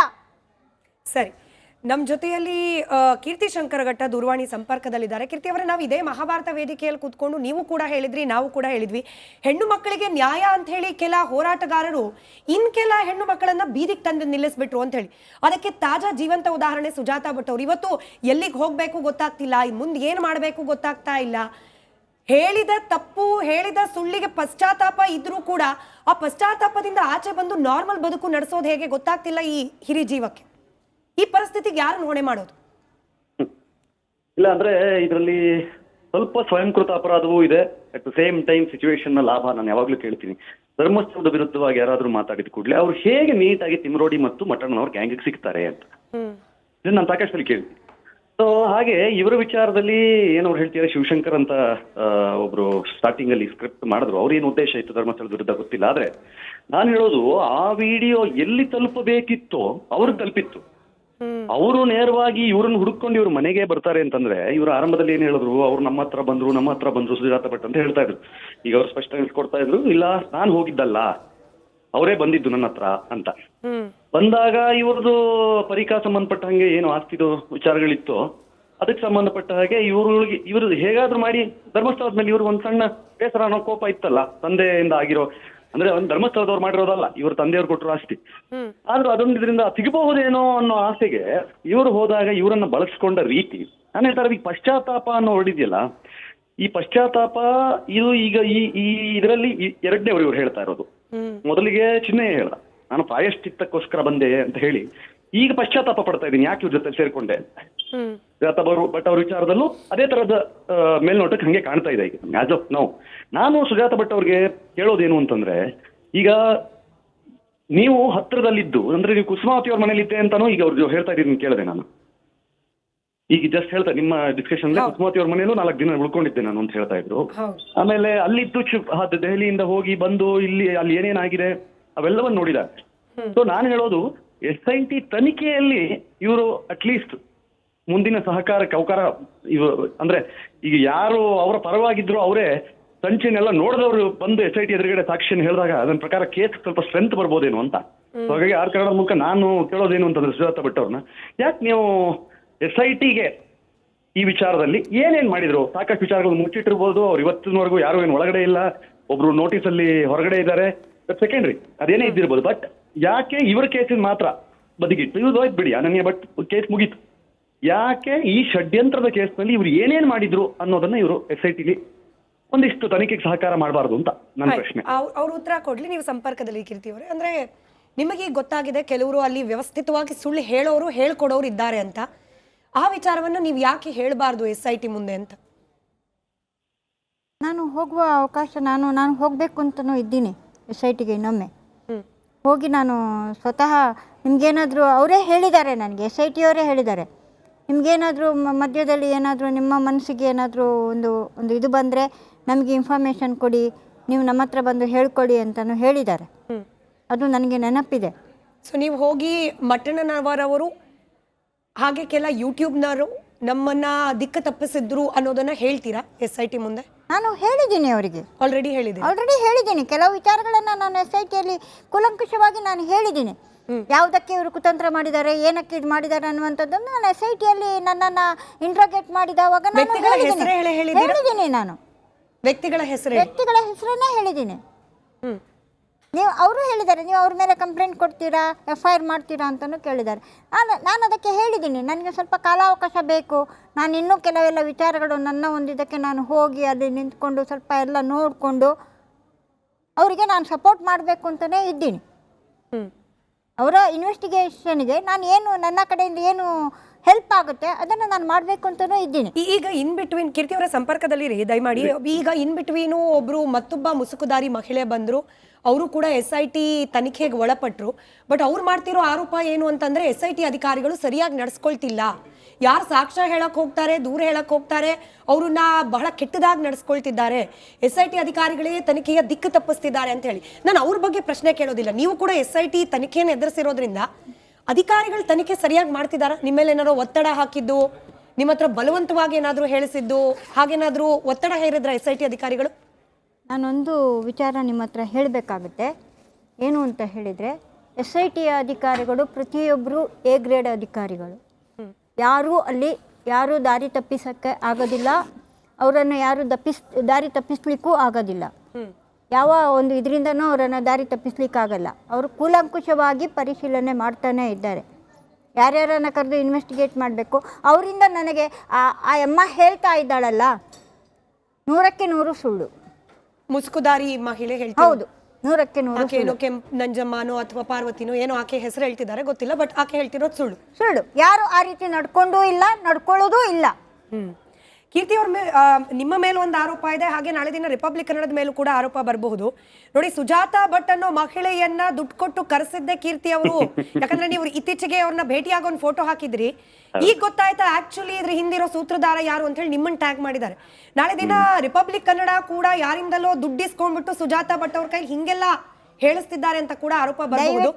ಅದಕ್ಕೆ ಉತ್ತರ ಕೊಡಿರಂತೆ. ಚಿಕ್ಕ ಬ್ರೇಕ್ ಹೋಗೋ ಸಮಯ, ಬ್ರೇಕ್ ಇಂದ ಬಂದ್ಮೇಲೆ ಈ ಬಗ್ಗೆ ಉತ್ತರ ಸುಜಾತಾ ಭಟ್ ಅವರು ಕೊಡ್ಲಿ, ಕೀರ್ತಿ ಅವರು ಕೊಡ್ಲಿ. ಬ್ರೇಕ್. ನಮ್ಮ ಜೊತೆ ಸ್ಟುಡಿಯೋದಲ್ಲಿ ಸುಜಾತಾ ಭಟ್ ಅವರು ಇದ್ದಾರೆ, ದೂರವಾಣಿ ಸಂಪರ್ಕದಲ್ಲಿ ಕೀರ್ತಿ ಶಂಕರ್ ಘಟ್ಟ ಅವರು. ಕೀರ್ತಿ ಅವರೇ, ಮೊನ್ನೆ ಸುಜಾತಾ ಭಟ್ ಅವರನ್ನ ಭೇಟಿ ಆಗ್ತೀರಿ, ಒಂದು ಫೋಟೋ ತೆಗೆಸ್ಕೊಳ್ತೀರಿ, ಸೋಷಿಯಲ್ ಮೀಡಿಯಾದಲ್ಲಿ ಹಾಕ್ತೀರಿ. ಅದಕ್ಕೆ ಟ್ಯಾಗ್ಗಳು ಹೆಂಗ್ ಬರ್ತಾ ಇದೆ ಅಂದ್ರೆ, ಈಗ ಗೊತ್ತಾಯ್ತಾ ಸುಜಾತಾ ಭಟ್ ಅವರ ಕೈಯಲ್ಲಿ ಹಸಿ ಸುಳ್ಳು ಹೇಳಿಸ್ದ ಅಸಲಿ ಸೂತ್ರಧಾರ ಯಾರು, ಹಿಂಗೆ ಬರೆದಿದ್ದಾರೆ ಜನ. ಸುಜಾತಾ ಭಟ್ ಅವರು ಅವರ ಮೊದಲನೇ ವಿಡಿಯೋ ಯಾವ್ದೋ ಆಯ್ಕರು ನಾಡು ಅಂತ ಮಾಡಿದ್ರಂತಲ್ಲ, ಅದನ್ನ 1.5 ವರ್ಷದ ಕೆಳಗಡೆ 2 ವರ್ಷದ ಕೆಳಗಡೆ ಮಾಡಿದ್ದಾರೆ. ಆ ಟೈಮಲ್ಲಿ ಧರ್ಮಸ್ಥಳದ ವಿಚಾರದಲ್ಲಿ ನಾವು ಮಾತಾಡ್ತಾನೂ ಇರಲಿಲ್ಲ, ನಮಗದು ಗೊತ್ತೂ ಇರಲಿಲ್ಲ. ಹಾಗೆ ಬಂದವರು ಅವರು ಅಚಾನಕ್ ಆಗಿ ನನ್ನನ್ನು ನೋಡೋದು. ಇನ್ಫ್ಯಾಕ್ಟ್ ನನಗೆ ಅವಾಜೇ ಹಾಕಿದ್ರು ಸ್ಟಾರ್ಟಿಂಗ್ ಅಲ್ಲಿ. ನನಗೆ ಅವಾಜೇ ಹಾಕಿದ್ರು ಫಸ್ಟ್, ನೀನು ಕಿರಿಕಿರ್ತಿಯಲ್ಲ ಶಿವಮೊಗ್ಗ ತಾನೇ ನಿಂದು, ಗೊತ್ತುಂಟು ನಂಗೆ ಅಂತ. ಅದಕ್ಕೆ ಹೇಳಿದೆ, ಯಾಕೆ ಗೊತ್ತುಂಟ ಅಂತ, ನೀವು ಯಾಕೆ ಇಲ್ಲೇ ಇದೀನಲ್ಲ, ಏನ್ ಕೇಳ್ಬೇಕು ಕೇಳಿ, ಏನ್ ಹೇಳ್ಬೇಕು ಕೇಳಿ, ನಾನೇನಾದ್ರೂ ನಿಮ್ಗೆ ಏನಾದ್ರು ಬೇರೆ ಹೇಳಿದಿನ? ನೀವು ಇವತ್ತು ಹೇಳ್ತಾ ಇರೋದು ನಾನು ಅವತ್ತೇ ಹೇಳಿದ್ದೆ ಅಷ್ಟೇ, ಬಿಟ್ರೆ ನಿಮ್ಮ ಮೇಲೆ ಯಾವ್ದು ನನಗೇನು ದ್ವೇಷ ಆಗ್ಲಿ ಕೋಪ ಆಗ್ಲಿ ಖಂಡಿತವಾಗಿಯೂ ಇಲ್ಲ ಅಂತೆಲ್ಲ ನಾನು ಮಾತಾಡಿ, ಅದಾದ್ಮೇಲೆ ಇನ್ನೊಬ್ರು ನನ್ನ ಸೀನಿಯರ್ ಒಬ್ರು ಇದ್ರು, ಗಣೇಶ್ ಕಾಸರಗೋಡು ಅಂತ, ಅವ್ರು ನಾನು ಮಾತಾಡಿಸ್ಕೊಂಡು ಹಿಂಗೆ ಹೊರಗಡೆ ಬಂದ್ವಿ. ಆ ಟೈಮಲ್ಲಿ ಗಣೇಶ್ ಕಾಸರಗೋಡು ಸರ್ ಹೇಳಿದ್ರು ಫೋಟೋ ತಗೊಳ್ಳೋಣ ಅಂತ ಹೇಳಿ, ಎಲ್ಲ ಫೋಟೋ ತಗೊಂಡ್ವಿ. ಫೋಟೋ ತಗೊಂಡ್ಮೇಲೆ ಕೆಳಗಡೆ ಇಳಿದ ಮೇಲೆ ನಾನು ಸುಮಾರು ಹೊತ್ತು ಅವ್ರ ಜೊತೆ ಮಾತಾಡಿದೆ, 15 ನಿಮಿಷ ಹತ್ರ ಮಾತಾಡಿದೆ ಇವ್ರ ಜೊತೆಲಿ. ನನ್ಗೆ ಅನ್ನಿಸ್ತು ಅಂದ್ರೆ ಹೆಂಗೆ ನೋಡಿ, ಅವ್ರಿಗೆ ಅವತ್ತು ಕೇಳಿದೆ ನಾನು, ಆಟೋ ಕರೀಲ ಅಂತಂದೆ. ಅದಕ್ಕೆ ಅವ್ರಂದ್ರು, ಇಲ್ಲ ಬಸ್ಸಲ್ಲಿ ಹೋಗ್ತೀನಿ ನಾನು ಅಂತ. ಇಲ್ಲ ಒಂದು ಇತ್ತೀಚೆಗೆ ಹಂಗೆ ಕೇಳೋದು ಸ್ವಲ್ಪ ಡೇಂಜರೇ ಸರ್. ನಮ್ ರಿಪೋರ್ಟರ್ ಒಬ್ಬ ಪಾಪ ಮಹಿಳೆಗೆ ವಯಸ್ಸಾಗಿದೆ ಅನ್ನೋ ಕಾರಣಕ್ಕೇನೆ ಬೈಟ್ ತಗೊಂಡ್ಮೇಲೆ ನಿಮ್ಗೆ ನಮ್ ಕಾರ್ ಇದೆ ಆಫೀಸ್ದು ಡ್ರಾಪ್ ಮಾಡ್ಲಾ ಅಂದ್ರೆ ಆಕೆ ಸೋಷಿಯಲ್ ಮೀಡಿಯಾದಲ್ಲಿ ಬಂದು 60 ವರ್ಷದ ನನ್ಗೆ ಡ್ರಾಪ್ ಕೊಡ್ತೀನಿ ಅಂತಂದ, ಕಾರ್ ಹತ್ತು ಅಂದ. ಅಂದ್ರೆ ಸೌಜನ್ಯ ತೋರ್ಸೋದು, ನಾನು ಆ ಹೆಣ್ಮಗಳ ಬಗ್ಗೆ ಹೇಳ್ತಿಲ್ಲ, ಭಾವನೆಗಳ ಬಗ್ಗೆ ಹೇಳ್ತಿದ್ದೀನಿ. ಸೌಜನ್ಯ ತೋರ್ಸೋದು ಕೂಡ ಇತ್ತೀಚೆಗೆ ಡೇಂಜರಸ್ ಅಂತ. ಅಂದ್ರೆ ಇವರ ಪರಿಸ್ಥಿತಿ ನನಗೆ ಎಷ್ಟು ಹೀನಾಯ ಅಂತ ಅನ್ಸುತ್ತೆ ಅಂತಂದ್ರೆ, ಈಗಿರುವ ಬುರ್ಡೆ ಗ್ಯಾಂಗ್ದು ಅವರು ಇವತ್ತು ಸುಜಾತಾ ಭಟ್ ಅವರನ್ನ ನಾವು ಕರ್ಕೊಂಡ್ ಬಂದಿದ್ದು ಅಂತ ಹೇಳ್ತಿದ್ದಾರೆ, ನಾಳೆ ಚಿನ್ನಯ್ಯನನ್ನು ನಾವೇ ಕಳಿಸಿದ್ದು ಅಂತ ಹೇಳಿದ್ರೆ ಏನು ಆಶ್ಚರ್ಯ ಇಲ್ಲ. ಆಮೇಲೆ ಈ ಪಶ್ಚಾತ್ತಾಪದ ಹಾದಿಯಲ್ಲಿ ಇನ್ನೂ ಸುಮಾರು ಜನ ಬರ್ಲಿಕ್ಕಿದ್ದಾರೆ. ಅವ್ರೆಲ್ಲರನ್ನೂ ಸಹಿತ ಇವ್ರು ಲಾಸ್ಟಿಗೆ ಏನ್ ಹೇಳ್ತಾರೆ ಅಂತಂದ್ರೆ, ಅವ್ರ ಪರವಾಗಿದ್ರೆ ಅವ್ರ ಕಡೆಯವರು, ಅವ್ರ ವಿರುದ್ಧವಾಗಿ ನಿಂತ್ಕೊಂಡ್ರೆ ಅವರು ನಮ್ಮ ಕಡೆಯವರು ಅನ್ನೋ ತರ ಮಾಡ್ತಾ ಇದ್ದಾರೆ ಅವರು. ಅಂಡ್ ನನ್ನ ಪರಿಚಯ ಸುಜಾತಾ ಭಟ್ ಅವರಿಗೆ ಯಾವಾಗ ಏನು ಅವ್ರು ಫಸ್ಟ್ ಟೈಮ್ ನಾನು ನೋಡಿದ್ದೆಲ್ಲಿ ಸಿಕ್ಕಿದಲ್ಲಿ ಅಂದ್ರೆ ನೀವು ಡೀಟೇಲ್ ಆಗಿ ಅವರಿಗೆ ಕೇಳಿದ್ರೆ ಅವರು ಹೇಳ್ತಾರೆ. ಒಂದ್ ಚಿಕ್ಕ ಬ್ರೇಕ್ ಹೋಗಿ ಬಂದ್ಮೇಲೆ ಬಹುಶಃ ಅದಕ್ಕೆ ಉತ್ತರ ಬೇಕು. ಸುಜಾತಾ ಭಟ್ ಅವರೇ ಹೇಳ್ಬಿಡ್ಲಿ, ಕೀರ್ತಿ ಶಂಕರ್ ಭಟ್ ಅವ್ರ ಪರಿಚಯ ಆಗಿದ್ ಯಾವಾಗ? ಹಾಗೆ ಇವತ್ತು ರಿಪಬ್ಲಿಕ್ ಕನ್ನಡಕ್ಕೆ ಬರೋಕ್ ಮುಂಚೆ ನಾವೇನಾದ್ರೂ ದುಡ್ಡಿಗೆ ಆಫರ್ ಮಾಡಿದ್ವಾ ಅಥವಾ ನಾವು ದುಡ್ಡಿಸ್ಕೊಂಡು ಏನಾದ್ರೂ ನಿಮ್ಮನ್ನ ಕರ್ಸಿದ್ವಾ? ಉತ್ತರ ಕೊಡಿರಂತೆ. ಚಿಕ್ಕ ಬ್ರೇಕ್ ಆದ್ಮೇಲೆ ಇದಕ್ಕೆ ಉತ್ತರ ಕೊಡಿ. ಬ್ರೇಕ್. ಇದೊಂದು ಹೇಳ್ಬಿಡಿ, ಕೀರ್ತಿ ಶಂಕರ್ ಘಟ್ಟ ಅವರು ಸೂತ್ರಧಾರಿನ? ನೀವ್ ಹೇಳ್ತಿದ್ರಲ್ಲ ನಾನು ಕೇವಲ ಪಾತ್ರಧಾರಿ, ಕೀರ್ತಿನೋ ಅಥವಾ ಯಾರು ಧರ್ಮಸ್ಥಳದ ಪರವಾಗಿ ನಿಂತಿದ್ದಾರೆ? ಅವರು ನನಗೆ ಮೊನ್ನೆ ನಾನು ಅವರದ್ದು ಒಂದು ನಂಬರ್ ಸಿಕ್ತು ಅಂತ ಅವ್ರ ಹತ್ರ ಹೋದೆ. ನಾನೇನೋ ಒಂದು ಮಾತಾಡಬೇಕು ಅಂತ. ಆಯಿತು ಬನ್ನಿ ಅಂತ ಹೇಳಿದರು, ನಾನು ಹೋದೆ. ಅಲ್ಲೆಲ್ಲ ಮಾತಾಡಿ ಒಳಗಡೆ ಸ್ವಲ್ಪ ಒಳಗಡೆ ಹೋದ ಮೇಲೆ ಎಲ್ಲ ಮುಗಿಸ್ಕೊಂಡು ಇದಾಗುವಾಗ ಕೀರ್ತಿಯವರು ನನಗೆ ಅವ್ರ ಮುಖ ನೋಡಿದ್ದೀನಿ. ಕೀರ್ತಿ ಅಲ್ವಾ ನೀವು ಅಂತ ಕೇಳಿದೆ. ಹ್ಞೂ ಅಮ್ಮ ಅಂತ ಹೇಳಿದರು ಅವರು. ಅದಾದ ಮೇಲೆ ನಾನು ಏಯ್ ನಿನಗಿದೆ ಕಣೋ ಅಂತ ಸುಮ್ಮನೆ ಹೀಗೆ ಒಂದು ಮಾತು ಹೇಳಿದೆ ಅಷ್ಟೇ. ಅದು ಸೀರಿಯಸ್ ಆಗಿ ಅಲ್ಲ, ಅವತ್ತೇ ಫಸ್ಟ್ ಭೇಟಿಯಾಗಿದ್ದು. ಪಾಪ ಅಲ್ಲಿಂದ ಅವರು ನನ್ನ ಒಂದು ಫೋಟೋ ತಗೊಳ್ತೀನಿ ಅಂತ ಹೇಳಿದರು. ಆಯಿತು ತಗೊಳ್ಳಿ ಅಂದೆ. ಬಟ್ ಅವರನ್ನು ಈ ರೀತಿ ಬ್ಲೇವ್ ಮಾಡೋದು, ಅವರು ದುಡ್ಡು ಕೊಟ್ಟಿದ್ದಾರೆ, ಅವರು ದುಡ್ಡನ್ನು ಕೊಟ್ಟುಬಿಟ್ಟು ನನ್ನನ್ನು ಇದು ಮಾಡಿದ್ದಾರೆ, ಇದೆಲ್ಲ ಸಂದೇಶ ಇದೆಯಲ್ವಾ? ಈಗ ಕೆಲವರು ಹಿಂಗೂ ಕೆಳಗಡೆ ಕಾಮೆಂಟ್ಗಳು ಮಾಡ್ತಿದ್ದಾರೆ, ಹುಂಡಿ ಕಾಸಿಸ್ಕೊಂಡಿರೋ ರಿಪಬ್ಲಿಕ್ ಕನ್ನಡ ಸೆಟಲ್ಮೆಂಟ್ ಮಾಡೋಕೆ ಸುಜಾತಾ ಭಟ್ರನ್ ಸ್ಟುಡಿಯೋ ಯಾವ ಸೆಟಲ್ಮೆಂಟು ಮಾಡಲಿಲ್ಲ. ನನಗೆ ಯಾವ ಸೆಟಲ್ಮೆಂಟು ಬೇಕಾಗಿಲ್ಲ. ನನಗೆ ಸ್ವಾಭಿಮಾನ ಇದೆ. ಯಾರು ಕಾಮೆಂಟ್ ಹಾಕಿದಾರೋ ಅವರು ಸೆಟಲ್ಮೆಂಟ್ ಆಗಿರ್ತಾರೆ ಬಿಟ್ಟು ನಾನು ಸೆಟಲ್ಮೆಂಟ್ ಆಗೋಕ್ಕೆ ನಾನಲ್ಲ. ನಾನು ಯಾರ ಹತ್ರನೂ ಇವತ್ತು ಹೀಗೆ ಅಂತ ನಾನು ತಗೊಂಡಿಲ್ಲ. ನಾನು ಬೇಕಾಗಿದ್ರೆ ನಾನು ಸ್ವಾಭಿಮಾನಿಯಾಗಿ ಜೀವನ ನಡೆಸ್ತೀನಿ. ಬೇಕಾಗಿದ್ರೆ ಅದು ಜನತೆಗೆ ನಾನು ತಿಳಿಸ್ತೀನಿ. ಇಷ್ಟು ವರ್ಷ ಎರಡೆರಡು ಕೆಲಸ ಮಾಡಿಕೊಂಡು ನಾನು 4 ಮನೆ ಮುಸ್ರೆ ಪಾತ್ರೆ ತೊಳೆದಿದ್ದೀನಿ. ನನ್ನ ಜೀವನ ಹೇಗಿದೆ ಅಂತ ಹೇಳಿದರೆ ಒಂದು ಇದೇ ಮಾಡ್ಬೋದು. ಆ ರೀತಿಯಲ್ಲಿ ನಾನು ಜೀವನ ಮಾಡ್ಕೊಂಡು ಬಂದಿದ್ದೀನಿ. ನಾನು ಮನೆಯಿಂದ ಹೊರಗಡೆ ಬಂದ ಮೇಲೆ ನನ್ನ ಜೀವನ ಕಲ್ಲು ಮುಳ್ಳಿನ ಹಾದಿಯನ್ನು ನಾನು ಸವಿಸ್ಕೊಂಡು ಬಂದಿದ್ದೀನಿ. ಮನೆಯವರು ಬಿಟ್ಬಿಟ್ರು, ಕುಟುಂಬಸ್ಥರು ನಿಮ್ಮ ವಿರುದ್ಧವಾಗಿ ಮಾತನಾಡಿದ್ರು, ನೀವು ಯಾರ ಜೊತೆಯಲ್ಲಿ ಇದ್ದಿರಿ ಅವ್ರಿಗೆ ಆಸರಿಯಾಗಿ ಅವ್ರ ಕುಟುಂಬಸ್ಥರೆಲ್ಲ ನಿಮ್ಮ ವಿರುದ್ಧವಾಗಿ ಅಪಪ್ರಚಾರ ಮಾಡಿಬಿಟ್ರು. ಕಡೆದಾಗಿ ಎಲ್ಲೋ ಒಂದು ತುಂಡು ಭೂಮಿ ಸಿಗುತ್ತೇನೋ ಅಂತ ಹೇಳಿ ಆಸರಿಯಾಗಿ ಹೋಗಿದ್ದ ವ್ಯಕ್ತಿಗಳು ಕೂಡ ಇವತ್ತು ನಿಮ್ಮನ್ನು ಬೀದಿಯಲ್ಲಿ ಬಿಟ್ಬಿಟ್ಟು ನೀವೇ ಸುಳ್ಳು ಅಂತ ಹೇಳಿ, ಅಂದರೆ ಜೀವನ ಪರ್ಯಂತ ಈ ರೀತಿ ನಿಮ್ಗೆ ಉಲ್ಟಾನೇ ಆಗ್ತಾ ಬಂದಿದೆಯಲ್ಲ, ಕಷ್ಟ ಅಲ್ವಾ ಇದೆಲ್ಲ ಎದುರಿಸೋದು? ನಾನು ಹೇಗೆ ಎದುರಿಸಿರ್ಬೋದು ಹೇಳಿ, ನೀವೇ ಯೋಚನೆ ಮಾಡಿ. ನೋಡಿ, ಮನೆಯಲ್ಲಿ ಲಾಸ್ಟ್ ಮೂಮೆಂಟಲ್ಲಿ ಮನೆಯಲ್ಲಿ ಕಲಹ, ನಾನೇ ತಂದು ಇವರ ಮನೆಯನ್ನು ಇದು ಮಾಡಿದ್ದೀನಿ ಅಂತ ಹೇಳ್ತಾರೆ. ಆಸ್ತಿಯನ್ನು ನಾನೇ ಮಾರಿಸಿದ್ದೀನಿ ಅಂತ. ನಾನು ಮಾರಿಸಿದ್ದೀನಿ ಅಂತ ಹೇಳೋದಕ್ಕೆ ಇವ್ರ ಹತ್ರ ಯಾವುದಾದ್ರೂ ದಾಖಲಾತಿ ಇದೆಯಾ? ರಂಗಪ್ರಸಾದ್ ಅವರು ಹೌದು, ದಾಖಲಾತಿ ಇದೆಯಾ ನಾನು ಮಾರಿಸಿದ್ದೀನಿ ಅನ್ನೋದಕ್ಕೆ? ಅವರದ್ದೇನೋ ದರ್ದಿತ್ತು. ಅವರ ನಿಮಿತ್ತಕ್ಕೆ ತ್ಯಾಗರಾಜ ಕೋಆಪರೇಟಿವ್ ಬ್ಯಾಂಕಲ್ಲಿ 3.5 ಲಕ್ಷನ 4 ಲಕ್ಷ ಸಾಲ ತಗೊಂಡಿದ್ದಾರೆ. ಮನೆ ಹರಾಜಿಗೆ ಬಂದಿತ್ತು. ಅದು ಇವರಿಗೆ ಹೇಳಕ್ ಬಂದಿಲ್ವಾ? ಇವ್ರು ಕರೆಕ್ಟಾಗಿ ಇರೋರಾದ್ರೆ ಆ 4 ಲಕ್ಷ ಸಾಲ ತೀರಿಸಿದ್ರೆ ಮನೆ ಉಳಿಸ್ಕೊಳ್ಬೋದಾಗಿತ್ತಲ್ವಾ? ಬೋರ್ಡ್ ಹಾಕಕ್ಕೆ ಬಂದಿದ್ರು ಮನೆಗೆ. ತ್ಯಾಗರಾಜ ಕೋಆಪರೇಟಿವ್ ಬ್ಯಾಂಕ್ನವರು ಬೋರ್ಡ್ ಹಾಕಕ್ಕೆ ಬಂದಿದ್ರು ಮನೆಗೆ. ನಿಮ್ಮನ್ನ ಯಾಕೆ ಟಾರ್ಗೆಟ್ ಮಾಡ್ತಾರೆ? ಪದೇ ನಿಮ್ಮನ್ನ ಯಾಕೆ ಟಾರ್ಗೆಟ್ ಮಾಡ್ಲಾಗ್ತದೆ? ಅದೇ ಹೇಳಿದ್ನಲ್ಲ, ಟಾರ್ಗೆಟ್ ಮಾಡೋದು ಅವ್ರಿಗೆ ಏನು ಗೊತ್ತಾ? ಅವರಿಗೆ ದುಡ್ಡು ಬೇಕು. ನೋಡಿ, ಬರೀ ರಂಗಪ್ರಸಾದ್ ಅವ್ರ ಮನೆಯವ್ರು ಮಾತ್ರ ಅಲ್ಲ. ಈಗ ನೋಡಿ, ನಿಮಗೇನೋ ನ್ಯಾಯ ಕೊಡಿಸ್ತೀನಿ ಅಂತ ಹೋದ್ರು ಈಗ ನಿಮ್ಮ ವಿರುದ್ಧವಾಗಿ ನಿಂತಿದ್ದಾರೆ ಮಟ್ಟಣ್ಣನವರವರು, ಅವ್ರ ಜೊತೆಲಿ ಇದ್ದವರು. ಇಲ್ಲಿ ಬಿಡ್ರಿ, ಅವ್ರ ಅಭ್ಯಾಸನೇ ಅದು. ಅವ್ರಿನ್ನ ಎಷ್ಟು ಜನರನ್ನ ಈ ರೀತಿ ಮಾಡ್ಬೇಕು ಅಂತ ಇದ್ದಾರೆ ಏನೋ ಯಾರಿಗೂ ಗೊತ್ತು. ಸರಿ, ಒಂದ್ ಚಿಕ್ಕ ಬ್ರೇಕ್, ಮತ್ತೊಂದು ಬ್ರೇಕ್ ಹೋಗೋ ಸಮಯ. ಬ್ರೇಕಿಂದ ಬಂದ್ಮೇಲೆ ನಿಮ್ಗೆ ನಕ್ಸಲರ ಸಂಪರ್ಕ ಇದೆ, ನೀವು ಕಮ್ಯುನಿಸ್ಟ್ರು, ಹಾಗಾಗಿ ಧರ್ಮಸ್ಥಳದ ವಿರುದ್ಧ, ಇದು ಹೇಳಿದ್ ಬೇರೆ ಯಾರು ಇಲ್ಲ, ನಿಮ್ದೇ ಕುಟುಂಬಸ್ಥರು. ಹೌದಾ? ಉತ್ತರ ಕೊಡಿ ಬ್ರೇಕ್ ಆದ್ಮೇಲೆ. ಮನೆಯವರೇ ನಿಮ್ಮನ್ನ ನಕ್ಸಲ್ ಅಂದ್ರು, ಮನೆಯವರೇ ನಿಮ್ಮನ್ನ ಅಂದ್ರೆ ಕುಟುಂಬಸ್ಥರೇ ನಿಮ್ಮನ್ನ ಕಮ್ಯುನಿಸ್ಟ್ ಅಂದ್ರು, ನಿಮ್ ಭಾವ? ಅಯ್ಯೋ, ಅವ್ನು ಯಾವನು ಭಾವ? ಇಷ್ಟು ವರ್ಷ ಇಲ್ಲದಿರೋನು ಬಂದ್ಕೊಂಡು ಭಾವ ಅನ್ನಕ್ಕೆ. ಅವ್ನು ಯಾವ ಭಾವ? ಏನು ಅನ್ನ ಹಾಕಿದಾನ, ಊಟ ಹಾಕಿದಾನ? ಅಥವಾ ಒಂದು ಇದಕ್ಕೆ ಬಟ್ಟೆ ಕೊಟ್ಟಿದ್ದಾನ ಅಥವಾ ನನ್ನನ್ನು ಇಷ್ಟು ವರ್ಷ ಸಾಕಿ ಬೆಳೆಸಿದಾನ? ಅವನು ಯಾವನು ನಕ್ಸಲೈಟ್ ಅಂತ ಹೇಳಕ್ಕೆ? ಹಾಂ, ಅವನಿಗೆ ಗೊತ್ತಾ ನಾನು ನಕ್ಸಲೈಟ್ ಅಂತ? ನಕ್ಸಲೈಟ್ ಆಗಿದ್ರೆ ಕಾಡಿನಲ್ಲಿ ಇರಬೇಕಾಗಿತ್ತು, ಇಲ್ಲಿಗೆ ಯಾಕೆ ಬರ್ತಿದ್ದೆ ನಾನು? ಕಮ್ಯುನಿಸ್ಟ್ ನೀವು ಹಂಗಾಗಿ ಧರ್ಮಸ್ಥಳದ ವಿರುದ್ಧ ನಿಂತಿದ್ದೀರಾ? ಅಯ್ಯೋ, ಅವ್ರು 1000 ಹೇಳ್ಕೊಂಡ್ರು ನಾನೇ. ಅವ್ರು 1000 ಹೇಳಲೇಬೇಕಾಗಿದ್ರೆ ನಾನೇ. ಅವರೇ ನಕ್ಸಲೈಟು, ಅವರೇ ಕಮ್ಯುನಿಸ್ಟ್. ಸುಮ್ಮನೆ ಕೋಪದಲ್ಲಿ ಹೇಳ್ತಾ ಇದ್ದೀರಾ ಅಥವಾ ನಿಜವಾಗ್ಲೂ? ನಿಜವಾಗ್ಲೂ ನಾನು ಹೇಳ್ತೀನಿ. ಇವಾಗ ಅವ್ರು ನನಗೆ ಯಾವತ್ತು ಹೇಳಿದಾರ? ನಾನು ಕೋಪದಲ್ಲೇ ಹೇಳ್ತಾ ಇದ್ದೀನಿ ಇವತ್ತು. ಅವರೇ ನಕ್ಸಲೈಟು, ಅವರೇ ಕಮ್ಯುನಿಸ್ಟು. ಅವ್ರ ಮನೆಯಲ್ಲಿ ಅವ್ರ ಹೆಂಡತಿಯನ್ನು ಸರಿಯಾಗಿ ನಡ್ಸ್ಕೊಂಡಿದ್ರೆ ಸಾಕಿತ್ತು. ನಿಮ್ಮ ಅಕ್ಕ? ಹೌದು, ಮುಲ ಗುಂಪು ಮಾಡಿ ಹೆಚ್ಚು ಹುಚ್ಚಿಪಟ್ಟ ಕಟ್ಟಿ ಕೊಡ್ಸಿದಾರಲ್ವಾ? ಈಗ ನಿಮ್ಗೂ ಹಂಗೆ ಅಂತಿದ್ದಾರೆ. ಹೇಳಲಿಕ್ಕೆ ನನಗೂ ಬೇಸರ ಆಗತ್ತೆ, ಹಿರಿಯರಿದ್ದೀರಿ, ಬಟ್ ನಿಮ್ಮನ್ನು ಹುಚ್ಚಿ ಅಂತ ಕರೀತಿದ್ದಾರೆ ಜನ. ಹುಚ್ಚಿ ಆಗಿದ್ರೆ ನಾನು ಯಾಕೆ ಬೀದಿಯಲ್ಲಿ ನಿಂತ್ಕೊಂಡು ಅಲ್ಲಿ ಹೋಗಿ ಪಾರ್ಕಲ್ಲಿ ಹೋಗಿ ಜೀವನ ನಡೆಸ್ತಾ ಇದ್ದೆ? ಒಬ್ಬ ವಯಸ್ಸಾದ ಮನುಷ್ಯನನ್ನು ನಾನು ಆಯಿತು. ಇನ್ನೂ ಒಂದು ಮಾತು ಹೇಳ್ತೀನಿ. ಇನ್ನೊಬ್ರು ಹೇಳಿದರು ಕೇರ್ ಟೇಕರ್ ಅವರನ್ನು, ನನ್ನ ತಂದೆಯ ಕೇರ್ ಟೇಕರ್ ಅಂತ ಹೇಳಿದರು. ಕೇರ್ ಟೇಕರು ಯಾರಿಗಾದ್ರೂ ಸಾರ್ವಜನಿಕವಾಗಿ ನಾನು ಕೇಳ್ತಾ ಇದ್ದೀನಿ, ಕೇರ್ ಟೇಕರ್ ಅಂತ ಹೇಳಿದರೆ ದುಡ್ಡು ಆ ಮನುಷ್ಯನನ್ನು ಯಾರಾದರೂ ಕೇರ್ ಟೇಕರ್ ಸಾಕ್ತಾರಾ? ನೀವೇ ಸಾಕಿದ್ರಿ ರಂಗಪ್ರಸಾದ್ ಅವ್ರನ್ನ? ಹೌದು. 20 ಲಕ್ಷ 30 ಲಕ್ಷ ಕೊಟ್ಟರು ಅಂತ ಹೇಳಿದ್ರಲ್ವಾ? ಅವ್ರ ಹತ್ರ ದಾಖಲಾತಿ ಇದೆಯಾ 20 ಲಕ್ಷ ಕೊಟ್ಟಿದ್ದಕ್ಕೆ? ಅದೂ ಇಲ್ಲ. ಆಯಿತು, ಕೇರ್ ಟೇಕರ್ ಆದರೆ 20,000 ರೂಪಾಯಿ ಸಂಬಳ ಒಂದು ಕೇರ್ ಟೇಕರಿಗೆ. 15 ವರ್ಷ 20 ವರ್ಷ ನಾನು ಅವರನ್ನು ನೋಡಿದ್ದೀನಿ. ಆ 20 ವರ್ಷಕ್ಕೆ 15 ವರ್ಷಕ್ಕೆ 20 ವರ್ಷ ಬೇಡ, 15 ವರ್ಷಕ್ಕೆ ಆಗುವಂಥ 20,000 ಲೆಕ್ಕ ಇಟ್ಕೊಂಡು ಅದ್ರದ್ದು ದುಡ್ಡು ಕೊಡಲಿ? ನಿಮಗೆ ಕೊಡಬೇಕು. ಈಗ ನನಗೆ ಕೊಡಬೇಕು. ಸರಿ, ಒಂದು ಚಿಕ್ಕ ಬ್ರೇಕ್ ಹೋಗೋ ಸಮಯ. ಬ್ರೇಕಿಂದ ಬಂದ ಮೇಲೆ ತಾಯಿ ಆದವಳು ಯಾವತ್ತೂ ಕೂಡ ಮಕ್ಕಳ ವಿಚಾರದಲ್ಲಿ ಸುಳ್ಳು ಹೇಳೋದಿಲ್ಲ ಅಂತಂತಾರೆ. ನೀವು ತಾಯ್ತನದ ಬಗ್ಗೆನೇ ಸುಳ್ಳು ಹೇಳಿಬಿಟ್ರಿ ಅಂತ ಹೇಳಿ ಬಹಳಷ್ಟು ಜನರಿಗೆ ಬೇಸರ ಇದೆ. ಅದಕ್ಕೆ ನಿಮ್ಮಿಂದ ಉತ್ತರ ಬೇಕು ಬ್ರೇಕ್ ಆದ್ಮೇಲೆ. ನಮ್ಮ ಜೊತೆಯಲ್ಲಿ ಸುಜಾತಾ ಭಟ್ ಅವರಿದ್ದಾರೆ. ಸುಜಾತಾ ಭಟ್ ಅವರೇ, ನಿಮ್ಮನ್ನೇ ಹುಚ್ಚಿ ಅಂತ ಕರೆದ್ಬಿಟ್ರು, ನಿಮ್ಮ ಮನೆಯವರು ಕೂಡ ಹಾಗೆ. ಯಾರೆಲ್ಲರೂ ಈ ಅನನ್ಯ ಭಟ್ ಅನ್ನೋ ಕಥೆಯನ್ನ ಕೇಳಿದ್ರು ಅವರು ಹೇಳಿ ಬಿಡಿ ಮೇಡಮ್, ಹುಚ್ಚಿ ಅಂತ. ನನ್ನ ಮಗುವನ್ನು ನಾನು ಕಳ್ಕೊಂಡಿದ್ದೀನಿ. ಒಂದು ದಿನದ ಮಗುವನ್ನು ತಗೊಂಡು ಹೋಗಿ ನನ್ನ ಫ್ಯಾಮಿಲಿಯವರೇ, ನನ್ನ ತಂದೆಯ ಫ್ಯಾಮಿಲಿಯವರೇ ಒಂದು ದಿನದ ಮಗುವನ್ನು ತಗೊಂಡೋಗಿ ಒಂದು ಹೊಳೆಯಲ್ಲಿ ಒಂದು ಟಬ್ಬಲ್ಲಿ ತಗೊಂಡೋಗಿ ಬಿಟ್ಟಿದ್ದಾರೆ. ತಾಯ್ತನದ ಬೆಲೆ ನನಗೇನು ಅಂತ ನನಗೂ ಗೊತ್ತಿದೆ. ಎಷ್ಟು ವಯಸ್ಸು ಅಮ್ಮ ಅವಾಗ ನಿಮಗೆ? ಆವಾಗ ನನಗೆ 21 ಏನಾಗಿರಬೇಕು ಆ ಟೈಮಲ್ಲಿ. ತಾಯಿ ಆದವಳು, ನಾನು ಆಗಲೇ ಬ್ರೇಕ್ಗಿಂತ ಮುಂಚೆ ಹೇಳ್ತಿದ್ದೆ, ತಾಯಿ ಆದವಳು ಮಕ್ಕಳ ಬಗ್ಗೆ ಸುಳ್ಳು ಹೇಳಲ್ಲ, ತಾಯ್ತನದ ಬಗ್ಗೆನೇ ಸುಳ್ಳು ಹೇಳಿಬಿಟ್ರು ಸುಜಾತಾ ಭಟ್ ಅವರು. ನಾನು ತಾಯ್ತನದ ಬಗ್ಗೆ ನಾನು ಸುಳ್ಳು ಹೇಳಿಲ್ಲ. ಯಾರೋ ಕ್ರಿಯೇಟ್ ಮಾಡಿ ಹಾಕಿದ್ದಾರೆ, ಆ ಸುಳ್ಳನ್ನು ನಾನು ಇದು ಮಾಡಿದ್ದೀನಿ ಬಿಟ್ಟು. ನನಗೆ ಸ್ವಂತ ಬುದ್ಧಿ ಇಲ್ವಾ ಅಂತ ಹೇಳಿದರೆ ಆ ಟೈಮಲ್ಲಿ ಏನೋ ಒಂದು ಇದಾಗಿದೆ. ಅದನ್ನು ನನ್ನನ್ನು ಪ್ರಶ್ನೆ ಮಾಡಿ ನನ್ನನ್ನು ಇದು ಮಾಡುವಂಥದ್ದು ಏನೂ ಇಲ್ಲ. ಅದಕ್ಕೆ ನನಗೆ ಪಶ್ಚಾತ್ತಾಪ ಇದೆ. ನನ್ನ ಮಗಳನ್ನು ನಾನು ಕಳ್ಕೊಂಡಿದ್ದೀನಿ, ಇಲ್ಲ ಅಂತ ನಾನು ಹೇಳ್ತಾ ಇಲ್ಲ.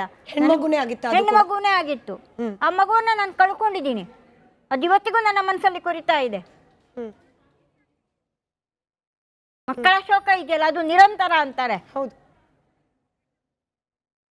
ಶಿಶು ಹತ್ಯೆ ಇದೆಯಲ್ವಾ, ಅದರಂತ ದೊಡ್ಡ ಇದು ಯಾವುದೂ ಅಲ್ಲ. ಅದು ಇವತ್ತು ನನ್ನನ್ನು ಕಾಡ್ತಾ ಇದೆ. ಯಾರು ಏನೇ ಹೇಳಬೇಕಾಗಿದ್ರೆ. ಮಗಳ ವಿಚಾರದಲ್ಲಿ ನೀವು ಮಾತನಾಡುವಾಗ ಕೆಲವೊಂದು ಮಾತುಗಳು ನೀವು ಹೇಳಿದ್ದು ಬಹಳ ಕಾಡ್ಬಿಡ್ತು. ನನ್ನ ಮಗಳನ್ನ ಹುಡ್ಕೊಂಡು ನಾನು ಧರ್ಮಸ್ಥಳಕ್ಕೆ ಹೋದೆ, ಅನನ್ಯನ ಹುಡ್ಕೊಂಡು. ಅಕ್ಕ ವೀರೇಂದ್ರ ಹೆಗಡೆ ಅವರನ್ನು ಕೂಡ ನಾನು ಭೇಟಿಯಾಗಿದ್ದೆ. ಅದೆಲ್ಲ ಹೇಳಿ ನನ್ನನ್ನು ಹೊಡೆದ್ರು. ಈಗ ಎಲ್ಲ ಆಗಿ ಹೋಗಿ ಆಗಿದೆ. ಅಲ್ಲ, ಇವಾಗ ಅದ್ರ ಬಗ್ಗೆ ಪಶ್ಚಾತ್ತಾಪ ನನಗೆ ಇದೆ ಅಂತ ಹೇಳಿದ್ದೀನಲ್ವಾ. ಅದು ಎಲ್ಲ SITಯಲ್ಲಿ ಏನೇನು ಹೇಳಬೇಕು ಪ್ರತಿಯೊಂದು. ನೀವು ಧರ್ಮಸ್ಥಳದ ವೀರೇಂದ್ರ ಹೆಗಡೆ ಅವರನ್ನ ಭೇಟಿ ಆಗಿದ್ದೀರಾ ಯಾವತ್ತಾದ್ರೂ? ನಾನು ಯಾವತ್ತೂ ಭೇಟಿ ಆಗಲಿಲ್ಲ. ಅವ್ರ ಕಡೆಯವರು ಯಾರನ್ನಾರು ಭೇಟಿ ಆಗಿದೆ? ಯಾರನ್ನು ಭೇಟಿ ಆಗಲಿಲ್ಲ. ನನಗೆ ಹೋಗೋಕ್ಕೆ ಆಗ್ತಿರ್ಲಿಲ್ಲ. ನನಗೆ ಎಲ್ಲಿಗೂ ಹೋಗೋಕ್ಕೆ ಆಗ್ತಾ ಇರಲಿಲ್ಲ. ವಯಸ್ಸಾದ ಮನೆಯಲ್ಲಿ ಒಬ್ಬ ವ್ಯಕ್ತಿ ಇದ್ದಾವಾಗ, ಒಂದು ನಾಯಿ ಮನೆಯಲ್ಲಿ ಇಟ್ಟುಕೊಂಡು, ಒಂದು ವಯಸ್ಸಾದ ವ್ಯಕ್ತಿಯನ್ನು ಇಟ್ಕೊಂಡು ನಾನು ಹೊರಗಡೆ ಎಷ್ಟೋ ವರ್ಷ ನಾನು ಮನೆಯಿಂದ ಯಾರ ಮನೆಗೂ, ಯಾವ ಸಂಬಂಧಿಕರ ಮನೆಗೂ ನಾನು ಹೋಗಲಿಲ್ಲ. ನಾನು ಯಾರ ಮನೆ ಬಾಗಿಲಿಗೂ, ಈಗ ಹೇಳ್ತಾರಲ್ಲ ರಂಗಪ್ರಸಾದ್, ಅವರ ಫ್ಯಾಮಿಲಿಯವರು ಎಲ್ಲಿದ್ದಾರೆ ಅಂತಲೂ ನನಗೆ ಸರಿಯಾಗಿ ಗೊತ್ತಿಲ್ಲ. ಅವರ ಮನೆಗೂ ನಾನು ಹೋಗಲಿಲ್ಲ. ಅವರು ನನ್ನನ್ನು ಬಿಂಬಿಸಿದ್ದಾರೆ. ಏನು ಅಂತ, ದಲಿತ ಅಂತ ಬಿಂಬಿಸಿದ್ದಾರೆ. ಅದು ನನಗೆ ಪಶ್ಚಾತ್ತಾಪ ಇದೆ ನನ್ನ ಮನಸ್ಸಲ್ಲಿ. ಒಬ್ಬರನ್ನ ಒಂದು ಒಳ್ಳೆ ರೀತಿಯಲ್ಲಿ ನಾನು ನೋಡಿಕೊಂಡು, ನಾನು ಇಷ್ಟು ವರ್ಷ ನಾನು ಅವರನ್ನು ಒಂದು ಇದನ್ನು 81 ತನಕ ನಾನು ನೋಡ್ಕೊಂಡಿದ್ದೀನಲ್ವ. ಅವರ ವಯಸ್ಸಿಗೆ ನಾನು ಕಷ್ಟಪಟ್ಟು ನಾನು ನೋಡ್ಕೊಂಡಿದ್ದೀನಲ್ವಾ. ಅದು ಆ ತೃಪ್ತಿ ನನಗಿದೆ. ಯಾರು 1000 ಹೇಳಬೇಕಾಗಿದ್ರೆ ಮೇಲೆ ನೋಡುವವನೊಬ್ಬ ಇದ್ದಾನೆ, ಅವನು ನೋಡ್ಕೊಳ್ತಾನೆ. ಇವತ್ತಲ್ಲ ನಾಳೆ ಅವರಿಗೂ ಬರುತ್ತೆ. ನಾನು ಒಂದೇ ಒಂದು ಮಾತು ಹೇಳ್ತೀನಿ, ನಾನು ಹೇಳಬೇಕಾಗಿದೆ, ನಾನಿವತ್ತು ಅವರನ್ನು ನೋಡ್ಕೊಂಡಿದ್ದೀನಿ ಅನ್ನುವಂಥ ಹೆಮ್ಮೆ ಒಂದೇ ಅಲ್ಲ, ನಾಳೆ ನಾನು ಅದೇ ವಯಸ್ಸಿಗೆ ನಾನು ಬರ್ತೀನಿ ಅನ್ನುವಂಥ ನನಗೆ ಒಂದು ಕಲ್ಪನೆ ಅಲ್ಲ, ನನಗೆ ಮನಸ್ಸಿಗಿದೆ. ನಾಳೆ ನಾನು ಇವತ್ತು ಯಾರೇ ಪ್ರಪಂಚಕ್ಕೆ ನಾನು ಒಂದೇ, ದೇಶಕ್ಕೆ ನಾನು ಒಂದೇ ಮಾತು ಹೇಳ್ತೀನಿ, ಇವತ್ತು ಯಾರು ತಂದೆ ತಾಯಿಯನ್ನು ಸರಿಯಾಗಿ ನೋಡ್ಕೊಳ್ಳಲ್ವೋ ಅವರು ಮುಂದಕ್ಕೆ ಯೋಚನೆ ಮಾಡಬೇಕು. ನಾಳೆ ನಾನು ಅದೇ ವಯಸ್ಸಿಗೆ ಬರ್ತೀನಿ, ನಾಳೆ ನನ್ನ ಮಕ್ಕಳು ನೋಡ್ಕೊಳ್ತಾರಾ ಇಲ್ವಾ ಅನ್ನುವಂಥದ್ದು ಅವರಿಗೆ ಇರಬೇಕು. ಸರಿ, ಕೇಶವ್ ಗೌಡ್ರು ದೂರವಾಣಿ ಸಂಪರ್ಕದಲ್ಲಿದ್ದಾರೆ. ಇವರು ಗ್ರಾಮ ಪಂಚಾಯಿತಿ ಮಾಜಿ ಅಧ್ಯಕ್ಷರು. ಕೇಶವ್ ಗೌಡ್ರೆ ನಮಸ್ಕಾರ. ನಮಸ್ತೆ ಮೇಡಮ್. ಪಶ್ಚಾತ್ತಾಪ ಇದೆ, ಮಂಜುನಾಥನ ಸನ್ನಿಧಿಗೆ ಬಂದುಬಿಟ್ಟು ನಾನು ಕ್ಷಮೆ ಯಾಚನೆ ಮಾಡ್ತೀನಿ, ನನಗಾಗಿದ್ದ ಮನಸ್ಥಿತಿಯಲ್ಲಿ ನನ್ನ ಕೈಲಿ ಈ ರೀತಿಯಾಗಿ ಸುಳ್ಳು ಹೇಳಿಸಿದ್ರು ಅಂತ ಹೇಳಿ ಸುಜಾತಾ ಭಟ್ ಅವರು ಹೇಳ್ತಿದ್ದಾರೆ. ಮೇಡಮ್, ಅವರು ಬಂದು ಇಲ್ಲಿ ಕ್ಷಮೆ ಕೇಳಿದ ಕೂಡಲೇ ಮಂಜಸ್ವಾಮಿ ಅಥವಾ ವೀರೇಂದ್ರ ಹೆಗ್ಡೆ ಅವರು ಅಥವಾ ಅಣ್ಣಪ್ಪ ಸ್ವಾಮಿ ಇವರನ್ನು ಕ್ಷಮಿಸ್ತಾರೆ ಅಂತ ಹೇಳುವಂಥದ್ದು ಅವರ ಮನಸ್ಸಿನಲ್ಲಿ ಇದೆಯಾ? ಯಾಕೆಂತ ಹೇಳಿದ್ರೆ 800 ವರ್ಷ ಇತಿಹಾಸ ಇರುವಂತ ನಮ್ಮ ದೇವಸ್ಥಾನ, ಆ ಹೆಗ್ಗಡೆಯವರ ಬಗ್ಗೆ ಬೇಡದನ್ನು ಮಾತಾಡಿದ್ರು, ಮಂಜಸ್ವಾಮಿಯ ಬಗ್ಗೆ ಬೇಡದನ್ನು ಮಾತಾಡಿದ್ರು, ಕಲ್ಲು ಹೊಡೀರಿ ಅಂತ ಹೇಳಿದ್ರು, ಇಲ್ಲಿ ಧರ್ಮಸ್ಥಳಕ್ಕೆ ಹೋಗ್ಬೇಡಿ ಕದ್ರಿಗೆ ಹೋಗಿ ಅಂತ ಹೇಳಿದ್ರು. ಎಸ್ಪಿ ಆಸ್ತಿಯಲ್ಲಿ ಏನು ಪಾತ್ರಧಾರಿ ಅಂತ ಹೇಳ್ತಿದ್ದಾರೆ ಅವರು, ಬಹಳ ಚೆನ್ನಾಗಿ ನಮಸ್ಕಾರ ಮಾಡ್ಕೊಂಡು ಬರುವಾಗ ನಾವು ಕೂಡ ಭಯಭೀತರಾಗಿದ್ದೇವೆ ಮೇಡಮ್. ಇವ್ರು ಹೇಳಿದ್ರಲ್ಲಿ ಸತ್ಯ ಇದೆ ಅಂತ ನಮಿಗೂ ಅನ್ಸಿತ್ತು. ಆದ್ರೆ ಏನ್ ಮಾಡೋಣ ಹೇಳಿ, ಇಂಥದ್ದೆಲ್ಲ ಸುಳ್ಳುಗಳನ್ನು ಕಟ್ಟಿಕೊಂಡು ಅವ್ರೀಗ ಆ ವ್ಯಕ್ತಿಯನ್ನು ಬಹಳ ಹೊಗಳ್ತಾ ಇದ್ದಾರೆ, ಬಹಳ ಚೆನ್ನಾಗಿ ಹೊಗಳ್ತಾ ಇದ್ದಾರೆ. ನೋಡಿ, ಅವ್ರೇನು ಬಲಿಪಶು ಆಗಿದ್ದಾರೆ ಅಂತ ಹೇಳಿ. ಮೇಡಮ್, ಅವರು ಬಲಿಪಶು ಆಗಿದ್ದಲ್ಲ, ಸಾವಿರಾರು ಜನರನ್ನು ಅಲ್ಲಲ್ಲ ಕೇಶವ್ ಗೌಡ್ರೆ, ಈ ವೇದಿಕೆಯಿಂದ ಅದೊಂದು ತಪ್ಪು ಸಂದೇಶ ಹೋಗೋದ್ ಬೇಡ ಅನ್ನೋ ಕಾರಣಕ್ಕೆ ನಾನು ಹೇಳ್ತಿದ್ದೀನಿ, ಅವ್ರು ಹೊಗಳಿಲ್ಲ, ತಿಮರೋಡಿ ಅವರನ್ನ ಹೊಗಳಿದ್ದಲ್ಲ, ಅವ್ರ ಮೇಲೂ ಕೂಡ ಪ್ರಭಾವ ಬೀರಿರಬಹುದು ಯಾರಾದ್ರೂ ಅನ್ನೋ ಅನುಮಾನ ನನಗಿದೆ ಅಂತ ಹೇಳಿದ್ರು. ಅಂದ್ರೆ ಸೌಜನ್ಯ ಪರವಾಗಿ ಹೋರಾಟ ಮಾಡ್ತಿದ್ದವರನ್ನ ದಿಕ್ಕು ತಪ್ಪಿಸೋ ಪ್ರಯತ್ನ ಯಾರಾದ್ರೂ ಮಾಡ್ತಿರ್ಬಹುದು, ಅವ್ರ ವೈಯಕ್ತಿಕ ಅನಿಸಿಕೆ ಅದು. ಈಗ ನೋಡಿ, ಸುಜಾತಾ ಭಟ್ ಅವ್ರು ಹಿಂದೆ ಏನ್ ಹೇಳಿದ್ರು, ಇವತ್ತೇನ್ ಹೇಳ್ತಿದ್ದಾರೆ, ಸತ್ಯ ಎಷ್ಟೇ ಮುಚ್ಚಾಕೋ ಪ್ರಯತ್ನ ಮಾಡಿದ್ರು ಕೂಡ ಒಂದಲ್ಲ ಒಂದಿನ ಆಚೆ ಬಂದೇ ಬರುತ್ತೆ. ಅದಕ್ಕೆ ಉದಾಹರಣೆ ಇವತ್ತು ಸುಜಾತಾ ಭಟ್ ಅವ್ರು ಇಲ್ಲಿ ಕುತ್ಕೊಂಡು ಲೈವ್ ನಲ್ಲಿ ಮಾತಾಡ್ತಿರೋದು, ಅವ್ರು ಮಾಡಿರೋ ತಪ್ಪನ್ನ ಒಪ್ಕೊಳ್ತಿರೋದು ಅಲ್ವಾ? ಒಪ್ಪಿಕೊಂಡ ಕೂಡಲೇ ಮೇಡಮ್, ಒಪ್ಪಿಕೊಂಡ ಕೂಡಲೇ ಏನು ಇಷ್ಟೆಲ್ಲ ನಮ್ಮ ಮನಸ್ಸಿನ ಭಾವನೆಗಳೇ ಧಕ್ಕೆ ಮಾಡಿ, ಅದು ಅವ್ರಿಗೆ ಗೊತ್ತಿರ್ಬೋದು. ಅವರ ಕಡೆಯ ಒಬ್ಬ ಸ್ವಾಮೀಜಿ ಅವರು ಬಂದೇ ಇಲ್ಲಿ ಮಂಜಸ್ವಾಮಿಯನ್ನು ಪ್ರತಿಷ್ಠಾಪನೆ ಮಾಡಿರುವಂತದ್ದು. ಈಗ ಅವರೇ ಎರಚಿದ ಕೆಸರನ್ನ ಅವರೇನೆ ತೊಳೆಯೋಕೆ ಮುಂದಾಗ್ತಿದ್ದಾರಲ್ವಾ, ಅದಕ್ಕಿಂತ ಇನ್ನೇನು ಅಂತ ನಾನು ಕೇಳ್ತಿರೋದಾಯ್ತು. ಹೌದು, ಸುಳ್ಳು ಹೇಳಬಾರ್ದಾಗಿತ್ತು, ಅಪಪ್ರಚಾರ ಮಾಡಬಾರ್ದಾಗಿತ್ತು, ಧರ್ಮಸ್ಥಳದ ಬಗ್ಗೆ ಅಪಾರವಾದ ನಂಬಿಕೆ ಇರುವ ಅನೇಕ ಜನರ ಮನಸ್ಸಿಗೆ ಘಾಸಿ ಮಾಡಿದ್ರು, ಅದಕ್ಕೆ ಹಾಗಾದ್ರೆ ಶಿಕ್ಷೆ ಏನು? ಗಲ್ಲಿಗೇರಿಸ್ಲಿಕ್ಕಾಗತ್ತಾ ಕೇಶವ್ ಗೌಡ್ರೆ? ದೊಡ್ಡ ಶಿಕ್ಷೆ ಬಿಡಿ, ಗಲ್ಲಿಗೆ ಏರಿಸ್ತಾರಾ? ಎರ್ಸ್ಲಿ, ಧರ್ಮಸ್ಥಳಕ್ಕೆ ಬರ್ತೀನಿ, ಗಲ್ಲಿಗೆ ಹಾಕ್ಲಿ ಬಿಡ್ಲಿ. ಮೇಡಮ್, ಗಲ್ಲಿಗೆ ಏರಿಸೋ ಪ್ರಶ್ನೆ ಅಲ್ಲ, ಅಡಿಕೆಗೆ ಹೋದ ನಾನು ಹೇಳಿದ್ದೀನಲ್ವಾ? ಕೇಳಿಸ್ಕೊಳ್ಳಿ, ಕೇಶವ್ ಗೌಡ್ರೆ ಮಾತಾಡ್ತಿದ್ದಾರೆ, ಕೇಳಿಸ್ಕೊಳ್ಳಿ. ನಾನು ಸ್ವ ಇಚ್ಛೆಯಿಂದ ನಾನು ಹೇಳ್ತಾ ಇದ್ದೀನಿ, ಯಾರು ನನ್ನನ್ನು ಇದು ಮಾಡ್ಬೇಕಾಗಿಲ್ಲ. ಈ ಸ್ಥಿತಿಯಲ್ಲಿ ಸತ್ಯ ಏನಿದೆ ನಾನು ಇವತ್ತು ಹೇಳಕ್ ಬಂದಿದ್ದೀನಿ, ಅರ್ಥ ಆಯ್ತಲ್ವಾ? ನನ್ನ ಪಶ್ಚಾತ್ತಾಪ ಇದೆ, ನಂಗೆ ರಾತ್ರಿ ಹಗಲು ಮಲಗ್ಲಿಕ್ಕೆ ಆಗ್ತಾ ಇರ್ಲಿಲ್ಲ. ಅದಕ್ಕೂ ಹೇಳ್ತೀನಿ, ಒಂದು ಗುರುಗಳ ಹತ್ರ ಹೋಗಿ ನಾನು ಸತ್ಯ ಹೇಳಿದಕ್ಕೆ ನೀನು ಸತ್ಯವನ್ನ ಬಿತ್ತು, ಇನ್ನು ಮುಂದೆ ಇದೆಲ್ಲ ಬೇಡ ನಿನ್ಗೆ, ನಿನ್ನ ಬೆನ್ನ ಹಿಂದೆ ನಾನಿದ್ದೀನಿ ಅಂತ ಹೇಳಿದ್ರು ಒಂದು ಗುರುಗಳು. ಹಾಗಾಗಿ ನಾನು ಆ ಒಂದು ಮನಸ್ಸು, ಅವ್ರು ನನ್ನನ್ನ ಮನಸ್ಸನ್ನ ಒಂದು ಇದು ಮಾಡಿದಕ್ಕೆ ಇವತ್ತು ನಾನು ಸತ್ಯ ಬಿಚ್ಚಿಡಕ್ಕೆ ಬಂದಿದ್ದೀನಿ ಬಿಟ್ಟು ನನಗೆ ಇದರಿಂದ ಏನು ಇದಿಲ್ಲ. ಈಗ ನಾಳೆ ದಿನ ಯಾರಾದ್ರೂ ಹೇಳ್ಬೋದು, ಬಹುಶಃ ಪ್ರಭಾವಿಗಳು ವೀರೇಂದ್ರ ಹೆಗಡೆ ಅವರು ಅವರೇನೇನೆ ಅಜ್ಜಿನ ಹೆದರ್ಸಿರ್ಬೋದು, ದುಡ್ಡು ಕೊಟ್ಬಿಟ್ಟು ಹಿಂಗೆಲ್ಲ ಹೋಗ್ಬಿಟ್ಟು ಹೇಳು ಅಂತ ಹೇಳಿರಬಹುದು. ವೀರೇಂದ್ರ ಹೆಗಡೆ ಅವರು ಅವ್ರ ಕಡೆಯವ್ರು ಯಾರಾದ್ರೂ ನಿಮಗೆ ಕಾಲ್ ಮಾಡಿದ್ದು, ಭೇಟಿ ಆಗಿದ್ದು, ದುಡ್ಡು ಕೊಟ್ಟಿದ್ದು, ಧಮಕಿ, ನಿಜ ಹೇಳಿ ಅಮ್ಮ. ಇವತ್ತು ನಿಮ್ಗೆ ಯಾವುದೇ ರೀತಿಯಲ್ಲೂ ನಾವು ಎಡಿಟ್ ಮಾಡ್ತಾ ಇಲ್ಲ, ಲೈವ್ ಅಲ್ಲಿ ಪ್ರಶ್ನೆ ಕೇಳ್ತಿದ್ದೀನಿ. ನಂಗೆ ಯಾರು ವೀರೇಂದ್ರ ಹೆಗಡೆ ಒಂದು ನಿಮಿಷ, ನನಗೆ ಯಾರು ಹೆದರಿಸ್ಲಿಲ್ಲ. ನಾನೇ ಸ್ವತಃ ಬಂದು, ನಾನೇ ನಿಮ್ಮ ರಿಪಬ್ಲಿಕ್ ಕನ್ನಡದಲ್ಲಿ ನಾನೇ ಸ್ವತಃ ಬಂದು ನಾನು ಕೂತ್ಕೊಂಡು ಹೇಳ್ತಾ ಇದ್ದೀನಿ. ನನಗೆ ಯಾರು ದುಡ್ಡು ಕೊಟ್ಟಿಲ್ಲ. SIT ಅಧಿಕಾರಿಗಳು ನಿಮ್ಗೆ ಏನಾದ್ರೂ ಹೇಳಿ ಕಳಿಸಿದ್ದಾರಾ? ಯಾವ ಅಧಿಕಾರಿಗಳು, ನಾನು ಯಾವ ಅಧಿಕಾರಿಗಳ ಹತ್ರನೂ ನಾನು ಲಿಂಕ್ ಅಲ್ಲಿ ಇಲ್ಲ. ವೀರೇಂದ್ರ ಹೆಗಡೆ ಅವರು ಹೇಳಿ ಕಳಿಸಿದ್ದಾರಾ? ರಿಪಬ್ಲಿಕ್ ಕನ್ನಡದಲ್ಲಿ ಅಥವಾ ಮಾಧ್ಯಮದ ಮುಂದೆ ಇಲ್ಲ, ನಾನೇ ಸ್ವತಃ ಬಂದು ನಾನು ಇಲ್ಲಿ ಕುತ್ಕೊಂಡು ನಾನು ಹೇಳ್ತಾ ಇದ್ದೀನಿ. ಇದರಲ್ಲಿ ಯಾರು ನನ್ನನ್ನು, ಯಾರು ಇದನ್ನ ಈ ವಿಚಾರದಲ್ಲಿ ಯಾರು ನನ್ನನ್ನು ಇದು ಮಾಡಲಿಲ್ಲ. ನಾನೇ ಸ್ವತಃ ರಿಪಬ್ಲಿಕ್ ಕನ್ನಡದಲ್ಲಿ ಬಂದು ಕೂತ್ಕೊಂಡು ನಾನೇ ಮಾತಾಡ್ತಾ ಇರೋದು. ರಿಪಬ್ಲಿಕ್ ಕನ್ನಡದವರು ನನಗೆ ದುಡ್ಡಿನ ಆಮಿಷ ತೋರಿಸ್ಲಿಲ್ಲ, ವೀರೇಂದ್ರ ಹೆಗ್ಡೆನೂ ದುಡ್ಡಿನ ಆಮಿಷ ತೋರಿಸ್ಲಿಲ್ಲ. ಜೀವ ಭಯ, ಬೆದರಿಕೆ, ಯಾವ ಬಲವಂತವಾಗಿ ಕರ್ಕೊಂಡು ಬಂದಿದ್ದು, ಬಲವಂತವಾಗಿ ನಿಮ್ಮ ಹತ್ರ ಹೇಳಿಕೆ ಯಾರು ಬಲವಂತವಾಗಿ ಯಾರು ಕರ್ಕೊಂಡು ಬಂದಿಲ್ಲ, ನಾನೇ ಸ್ವತಃ ಬಂದಿದ್ದೀನಿ. ಯಾರು ನನ್ನನ್ನು ಹೆದರಿಸಲಿಲ್ಲ, ಯಾರು ನನಗೆ ದುಡ್ಡಿನ ಅಂಶ ತೋರಿಸಲಿಲ್ಲ. ಇದೆಲ್ಲ ಸತ್ಯಕ್ಕೆ ಸುಳ್ಳು. ಇದು ಸತ್ಯ. ಸರಿ, ವಸಂತ್ ಗೆಳೆಯಾರ್ ಅವರು ನಮ್ಮ ಜೊತೆ ದೂರವಾಣಿ ಸಂಪರ್ಕದಲ್ಲಿದ್ದಾರೆ. ವಸಂತ್ ಗೆಳೆಯಾರ್ ಅವರೇ, ನೀವು ಕೂಡ ಮಹಾಭಾರತದಲ್ಲಿ ಅನೇಕ ಬಾರಿ ಹೇಳಿದ್ರಿ, ಅಮಾಯಕರನ್ನ ಬಳಕೆ ಮಾಡಿಕೊಂಡು ಧರ್ಮಸ್ಥಳದ ವಿರುದ್ಧವಾಗಿ ಷಡ್ಯಂತರ ಮಾಡ್ತಾ ಇದ್ದಾರೆ, ಇದು ಒಂದಲ್ಲ ಒಂದಿನ ಬೆಳಕಿಗೆ ಬರುತ್ತೆ, ಬಯಲಾಗೆ ಆಗತ್ತೆ ಅಂತ ಹೇಳಿ. ಇವತ್ತು ಸುಜಾತಾ ಭಟ್ ಅವರು ರಿಪಬ್ಲಿಕ್ ಕನ್ನಡದ ಸ್ಟುಡಿಯೋದಲ್ಲಿ ಕೂತ್ಕೊಂಡು ಹೇಳ್ತಾ ಇದ್ದಾರೆ, ಧರ್ಮಸ್ಥಳದ ವಿರುದ್ಧದ ಷಡ್ಯಂತರದಲ್ಲಿ ನನ್ನನ್ನು ಬಳಕೆ ಮಾಡ್ಕೊಂಡಿದ್ದಾರೆ, ಅದ್ರ ಬಗ್ಗೆ ನನಗೆ ಪಶ್ಚಾತ್ತಾಪ ಇದೆ ಅಂತ ಹೇಳಿ. ಹೌದು. ನಾನು ಅವರಿಗೊಂದು ಪ್ರಶ್ನೆ ಕೇಳುದು, ಅವರು ಈಗ ಬಿಗ್ ಬಾಸ್ ಮನೆಗೆ ಕರೆದ್ರೆ ಹೋಗ್ತಾರ ಅಂತ? ಅವರು ಹೋಗ್ತೀನಿ. ಬಿಗ್ ಬಾಸ್ ಹೋಗ್ತೀರಾ? ಹೋಗ್ತೀನಿ.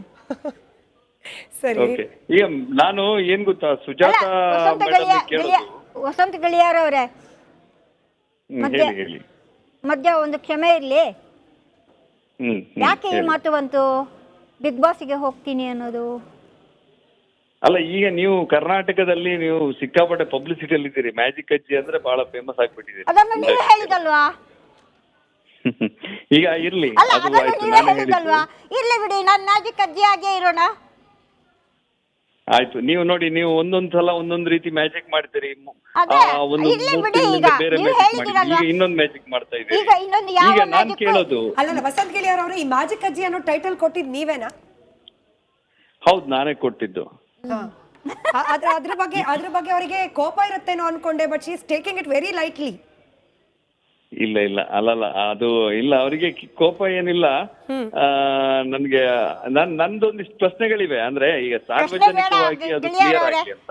ಇಲ್ಲ, ಹೇಳಿ ಕೇಳಿ ಅವ್ರಿಗೆ ನಾನಂತೂ ಬಲವಂತ ಮಾಡಲ್ಲ, ಕಂಫರ್ಟಬಲ್ ಇದ್ರೆ ಉತ್ತರ ಕೊಡ್ಲಿ ಅವ್ರು, ಹೇಳಿ.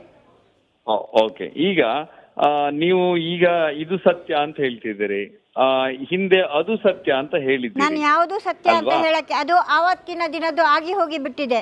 ಇವಾಗ ಹೇಳ್ತಿರೋದು ನನ್ನ ಏನು ಸತ್ಯ ಇದೆಯೋ, ನಾನು ಅದನ್ನ ಚಾನಲ್ಗಳ ಮಧ್ಯೆ ಬಂದು ನಾನು ಕೂತ್ಕೊಂಡು ಇವಾಗ ಹೇಳ್ತಾ ಇದ್ದೀನಿ. ಇವತ್ತಿನ ಈ ಸತ್ಯವನ್ನ ನೀವು ಧರ್ಮಸ್ಥಳಕ್ಕೆ ಬಂದು ಅಣ್ಣಪ್ಪ ಸ್ವಾಮಿಯ ಮುಂದೆ ನಿಂತು ಪ್ರಮಾಣಬದ್ಧವಾಗಿ ಹೇಳಲಿಕ್ಕೆ ತಯಾರಿದ್ದೀರಾ? ನಾನು ಹೇಳಿದ್ನಲ್ಲ, ನಾನು ತಯಾರಿದ್ದೀನಿ ಅಂತ ಹೇಳಿದ್ದೀರಲ್ವಾ? ನಾನು ಗಮನಿಸ್ಲಿಲ್ಲ. ಓಕೆ, ನನಗೆ ಇಷ್ಟ ಬೇಕಿದ್ದದ್ದು. ಆಮೇಲೆ ನಿಮ್ಮನ್ನ ಈ ಪ್ರಕರಣಕ್ಕೆ ಯಾರು ಎಳುತ್ತಂದ್ರು, ಯಾಕೆ ಎಳುತ್ತಂದ್ರು?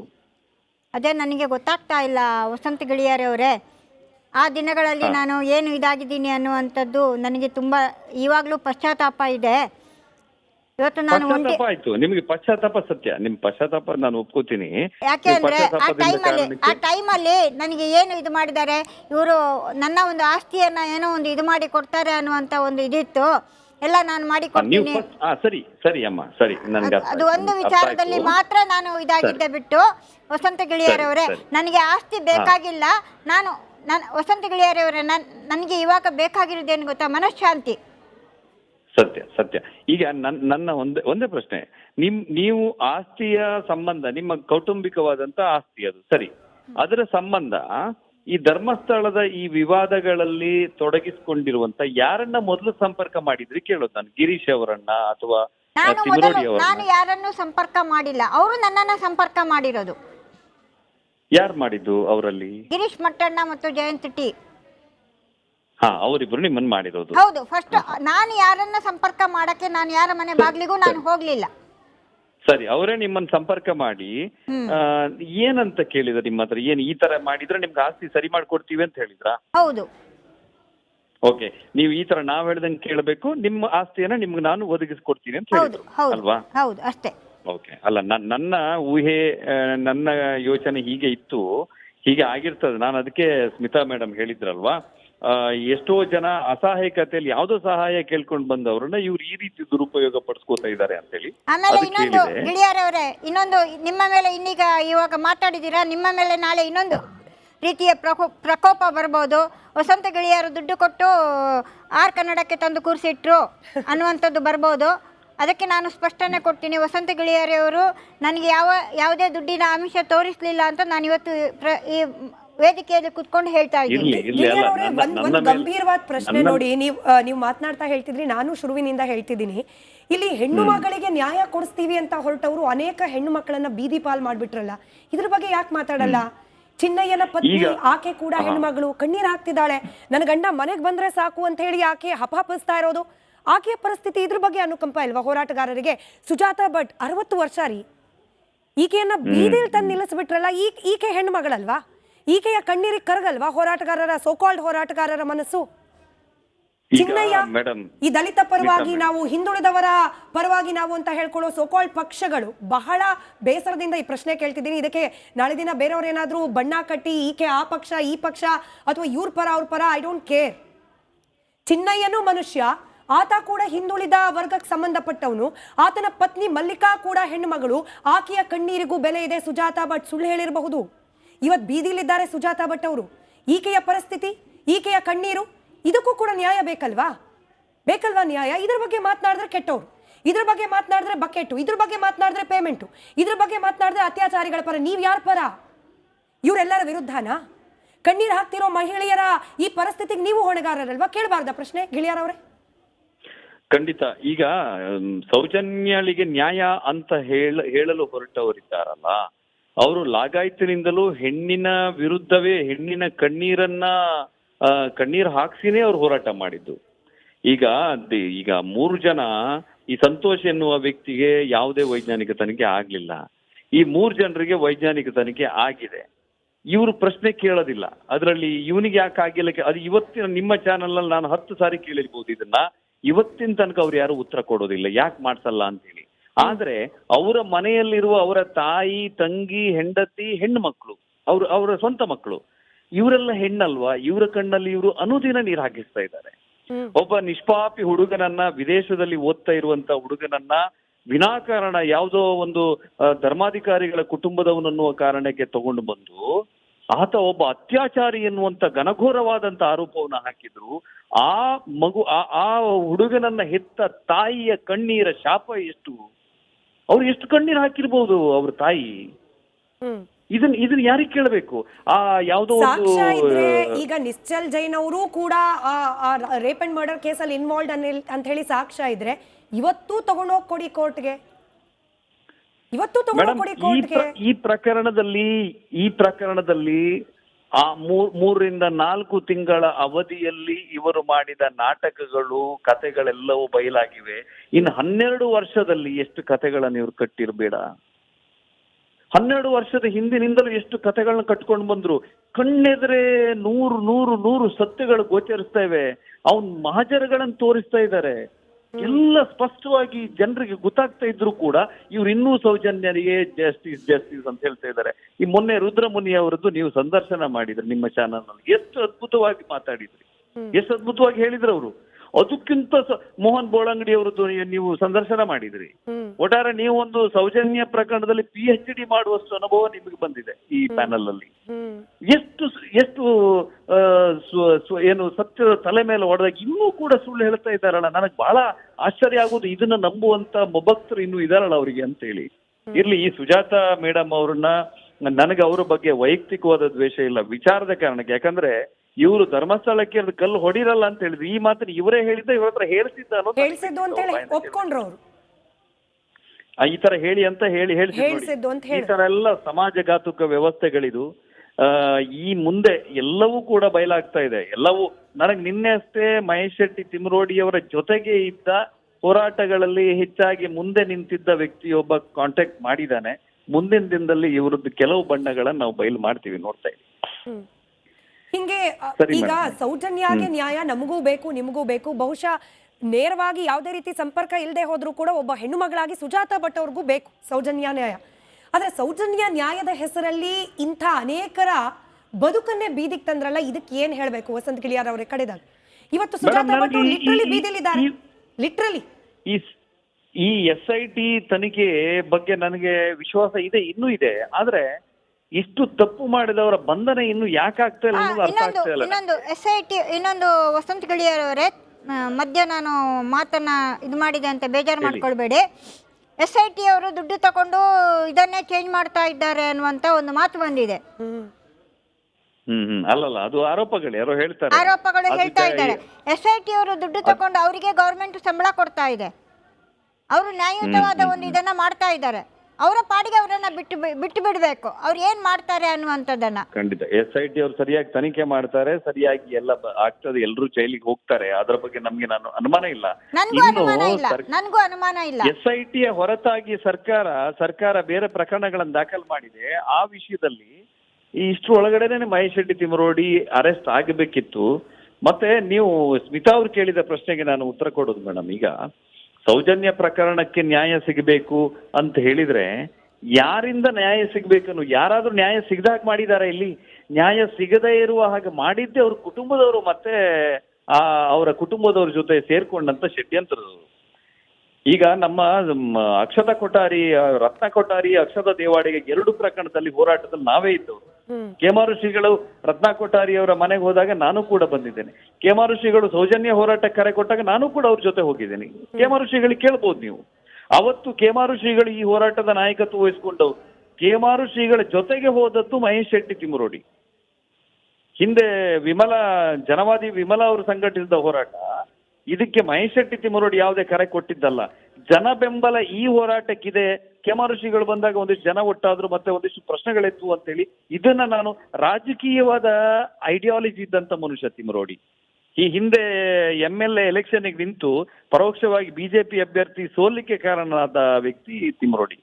ಇದರಿಂದ ನಾನೇನಾದ್ರೂ ಈ ಕ್ಷೇತ್ರದಲ್ಲಿ ಮತ್ತೊಂದ್ಸಾರಿ MLA ಎಲೆಕ್ಷನ್ ನಿಂತು ಏನಾದ್ರೂ ಗಿಟ್ಟಿಸ್ಕೊಳ್ಬಹುದು ಅನ್ನೋ ಆಸೆಯಿಂದ ಆ ಸೌಜನ್ಯವನ್ನ ಒಂದು ತನ್ನ ಹೋರಾಟಗಾರರು ನಿಜವಾಗ್ಲೂ ಕೂಡ ನ್ಯಾಯ ಕೊಡಿಸ್ತಾರಾ ಅನ್ನೋದಕ್ಕೆ ಅನುಮಾನಕ್ಕೆ ಈ ಸುಜಾತಾ ಭಟ್ ಅವ್ರ ಕೇಸ್ ಕೂಡ. ಈಗ ನೋಡಿ, ಸುಜಾತಾ ಭಟ್ ಅವ್ರಿಗೆ ಆಸ್ತಿ ಕೊಡಿಸ್ತೀವಿ ಅಂದ್ರು, ಕಡೆಗೆ ಬೀದಿಲ್ ತಂದು ನಿಲ್ಸಿದ್ರು. ಸೌಜನ್ಯ ನ್ಯಾಯ ಕೊಡಿಸ್ತೀವಿ ಅಂತ ಹೇಳಿ ದಶಕದಿಂದ ಹೋರಾಟಗಳು ನಡೀತಾ ಇದೆ. ಆ ಕುಟುಂಬಕ್ಕೆ ನ್ಯಾಯ ಅನ್ನೋದ್ರ ಬಗ್ಗೆನೇ ಅನುಮಾನಗಳು. ಆ ಕುಟುಂಬ ಅಂತ ನಾನು ಹೇಳ್ಬೇಕಾ, ನನಗೆ ಅನುಮಾನ ಇದೆ. ಯಾರೆಲ್ಲರೂ ನಿಜವಾಗ್ಲೂ ಸೌಜನ್ಯ ನ್ಯಾಯ ಬೇಕು ಅಂತ ಬಯಸ್ತಿದ್ದಾರೆ, ನ್ಯಾಯ ಅಂದ್ರೆ ಏನಪ್ಪಾ ಅನ್ನೋ ಗೊಂದಲಕ್ಕೆ ಬೀಳೋ ಹಾಗೆ ಮಾಡ್ಬಿಟ್ಟಿದ್ದಾರೆ. ಮುಂದೆ ಒಂದು ದಿನ ನೋಡಿ, ಸೌಜನ್ಯ ಕುಟುಂಬವೇ ಅನ್ಯಾಯ ಆಗ್ಲಿಕ್ಕೆ ಕಾರಣ ಇವತ್ತು ಷಡ್ಯಂತ್ರ ರೂಪಿಸುವವರ ಜೊತೆಗೆ ಸೇರ್ಕೊಂಡು ಷಡ್ಯಂತ್ರವನ್ನು ಅವರೇ ರೂಪಿಸಿದ್ದಾರೆ. ಆರಂಭಿಕ ದಿನದಲ್ಲಿ ಅವರು ದಾರಿ ತಪ್ಪಿರಬಹುದು, ಈಗ ಅವರಿಗೆ ಎಲ್ಲವೂ ಸ್ಪಷ್ಟವಾಗಿ ಅರ್ಥ ಆಗಿದೆ, ಅವರೇ ದಾರಿ ತಪ್ಪಿಸ್ತಾ ಇದ್ದಾರೆ. ಇಲ್ಲದಿದ್ರೆ ತನ್ನ ಸ್ವಂತ ಗಂಡನಿಗೆ ಯಾರೋ ಸ್ಲೋ ಪಾಯ್ಸನ್ ಹಾಕಿದ್ದಾರೆ ಅಂತೇಳಿ ಒಂದು ಹೆಂಡತಿ ಹೇಳಲಿಕ್ಕೆ ಸಾಧ್ಯ ಇಲ್ಲ. ತನ್ನ ಮಗುವಿನ ಎದೆಯನ್ನ ಕಚ್ಚಿ ಗಾಯ ಮಾಡಿ ಅಂತೇಳಿ ಯಾವ ತಾಯಿಯೂ ಸುಳ್ಳನ್ನು ಹೇಳಲಿಕ್ಕೆ ಸಾಧ್ಯ ಇಲ್ಲ. ನೀವು ಮೆಡಿಕಲ್ ಎಕ್ಸಾಮಿನ್ ರಿಪೋರ್ಟ್ ಅನ್ನ ತಗೊಳ್ಳಿ, ಕಚ್ಚಿ ಗಾಯ ಮಾಡಿದಂತ ಯಾವ ಎವಿಡೆನ್ಸು ಇಲ್ಲ. ಆ ಫೋಟೋನ್ ಬೇಕಾದ್ರೆ ನೀವು ಈಗಲೂ ಕೂಡ ನಿಮ್ಮ ಫಾರೆನ್ಸಿಕ್ ಡಾಕ್ಟರ್ ಹತ್ರ ಲಭ್ಯ ಇದೆ, ಅದು ಪೊಲೀಸ್ ಇಲಾಖೆಯಲ್ಲಿ ಲಭ್ಯ ಇದೆ, ಅದನ್ನ ನೀವು ಕಲೆಕ್ಟ್ ಮಾಡ್ಕೊಳ್ಳಿ ಯಾವ ಗಾಯ ಮಾಡಿದ್ದಾರೆ. ಮಾತಾಡಿದ್ರೆ ಅದಕ್ಕೆ ಕೌಂಟರ್ ಇರಲ್ಲ ಗಿಳಿಯಾರವ್ರೆ. ಇವಾಗ ನೀವು ಹೇಳಿದ್ರಲ್ಲ, ತಾಯಿ ಸುಳ್ಳು ಹೇಳೋದಿಲ್ಲ, ಕಚ್ಚಿದ ಗಾಯದ ಬಗ್ಗೆ ಇದನ್ನ ಕಟ್ ಮಾಡಿ ಇದಿಷ್ಟನ್ನು ಮಾತ್ರ ಪ್ರಶ್ನೆ ಮಾಡ್ತಾರೆ ನಾಳೆ ದಿನ. I know you are ready to face, ಈ ತರದ ಅನೇಕ ಫೇಸ್ ಮಾಡಿದ್ದೀರಿ. ಇಲ್ಲ ಮೇಡಮ್, ಇಲ್ಲ, ನನಗೆ ಬಹಳ ಅಂದ್ರೆ ಈ ವಿಷಯದ ಬಗ್ಗೆ ನನಗೆ ಸತ್ಯ ಏನು ಅಂತ ಹೇಳಿ ಬಹಳ ಸ್ಪಷ್ಟವಾಗಿ ಅರ್ಥ ಆಗಿದೆ. ನಾವು ತುಂಬಾ ಇದರ ಬಗ್ಗೆ ನಾವು ಧರ್ಮಸ್ಥಳದ ಅಥವಾ ಧರ್ಮಾಧಿಕಾರಿಗಳ ಕುಟುಂಬದವರ ಪರವಾದ ವಕ್ತಾರರಲ್ಲ, ಇದು ಬಹಳ ಸ್ಪಷ್ಟ ಇದೆ. ನಾವು ಪೇಮೆಂಟ್ ಗಿರಾಕಿ ಅಂತ ಹೇಳಿ ಯಾರೋ ಊರ ಮೇಲೆ ಹೇಳುವವರಿಗೆ ನಾನು ಉತ್ತರ ಕೊಡ್ಬೇಕಾಗಿಲ್ಲ. 1000 ಜನ 1000 ಹೇಳ್ತಾರೆ. ನಾನು ಆ ಪ್ರಕರಣದಲ್ಲಿ ಆ ಕುಟುಂಬದವರ ಪಾತ್ರ ಇದ್ದಿದ್ದೆ ಹೌದಾಗಿದ್ರೆ ಅವರ ವಿರುದ್ಧವೂ ನಾನು ಮಾತಾಡ್ತೇನೆ. ಸುಜಾತಾ ಭಟ್ ಅವ್ರಿಗೆ ಏನ್ ಹೇಳ್ತೀರಿ? ಸುಜಾತಾ ಭಟ್ ಅವರೇ, ನೀವು ನಿಮ್ಮ ಬದುಕಿನ ಸಂಧ್ಯಾಕಾಲದಲ್ಲಿದ್ದೀರಿ. ಇನ್ನು ಮುಂದೆ ನೀವು ತುಂಬಾ ಒಳ್ಳೆಯ ಬದುಕನ್ನ ನಿಮ್ಗೆ ಸಿಗಲಿ, ಆ ಭಗವತಿ ಅನುಗ್ರಹಿಸಲಿ ನಿಮ್ಗೆ. ನೀವು ಒಂದ್ಸಾರಿ ದೇವರಲ್ಲಿ ಪ್ರಾರ್ಥನೆ ಮಾಡಿ ನಮ್ಮ ಧರ್ಮಸ್ಥಳಕ್ಕೆ ಬಂದು ಅಣ್ಣಪ್ಪ ಸ್ವಾಮಿಯಲ್ಲಿ ಬಂದು ನೀವು ಅದನ್ನ ಪ್ರಮಾಣಬದ್ಧವಾಗಿ ಹೇಳಿ, ನಮಗೂ ಒಂದು ತೃಪ್ತಿ ಆಗುತ್ತೆ. ನಾಳೆ ಇದೇ ಸುಜಾತಾ ಭಟ್ ಇನ್ನೇನೋ ಹೇಳಿಯಾರೋ ಅನ್ನೋ ಅನುಮಾನವೂ ನಮ್ಗೆ ಇರ್ತದೆ. ಹಾಗಾಗಿ ನಿಮ್ಗೆ ಒಳ್ಳೇದಾಗ್ಲಿ, ನಿಮ್ಗೆ ಕೆಟ್ಟದಾಗ್ಲಿ ಅಂತ ನಾವು ಹಾರೈಸೋದಿಲ್ಲ. ಅದು ನಿಮ್ಗೆ ಒಳ್ಳೇದಾಗ್ಲಿ, ನೀವು ಇನ್ನು ಒಳ್ಳೆ ಬದುಕನ್ನ ಬದುಕಿ ಅಂತೇಳಿ ಅಷ್ಟೇ ಹಾರೈಸ್ತೀನಿ. Thank you. Right, thank you Vasant ಗಿಳಿಯಾರವ್ರಿ. ಎಲ್ಲರೂ ಬಯಸ್ತಾ ಇರೋದು ಅದೇನೆ, ನಿಮ್ಮನ್ನ ವಿಲನ್ ಥರದಲ್ಲೋ ಅಥವಾ ಮ್ಯಾಜಿಕ್ ಅಜ್ಜಿ ಥರದಲ್ಲೋ ಇನ್ನೂ ನೋಡ್ತಾರೆ ಜನ ಅಂತ ಹೇಳಿ ನನಗಂತೂ ಅನಿಸ್ತಿಲ್ಲ. ಇವಾಗ ಯಾರೆಲ್ಲ ಕರೆ ಮಾಡಿದ್ರು ಅವ್ರು ಮಾತಾಡಿದ್ದನ್ನ ಗಮನಿಸಿದ್ರೆ ಪಶ್ಚಾತ್ತಾಪ ಆಗಿದೆ.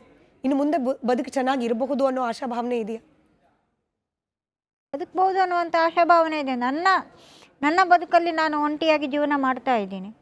ನನ್ನ ವೃದ್ಧಾಪ್ಯ ಇದರಲ್ಲಿ ನಾನು ಎಷ್ಟು ತನಕ ನನಗೆ ತಾಕತ್ತು ಭಗವಂತ ಕೊಟ್ಟಿರ್ತಾನೋ ಅಲ್ಲಿ ಅಷ್ಟರ ತನಕ ನಾನು ಸ್ವಂತವಾಗಿ ದುಡಿಮೆ ಮಾಡ್ಕೊಂಡು ಹೋಗ್ತೀನಿ. ಅದಕ್ಕೆ ನನಗೆ ಸಹಾಯ ಬೇಕೇ ಬೇಕು. ಇವಾಗ ನನ್ನ ಕೈಯಲ್ಲಿ ಯಾವುದೂ ದುಡ್ಡಿಲ್ಲ.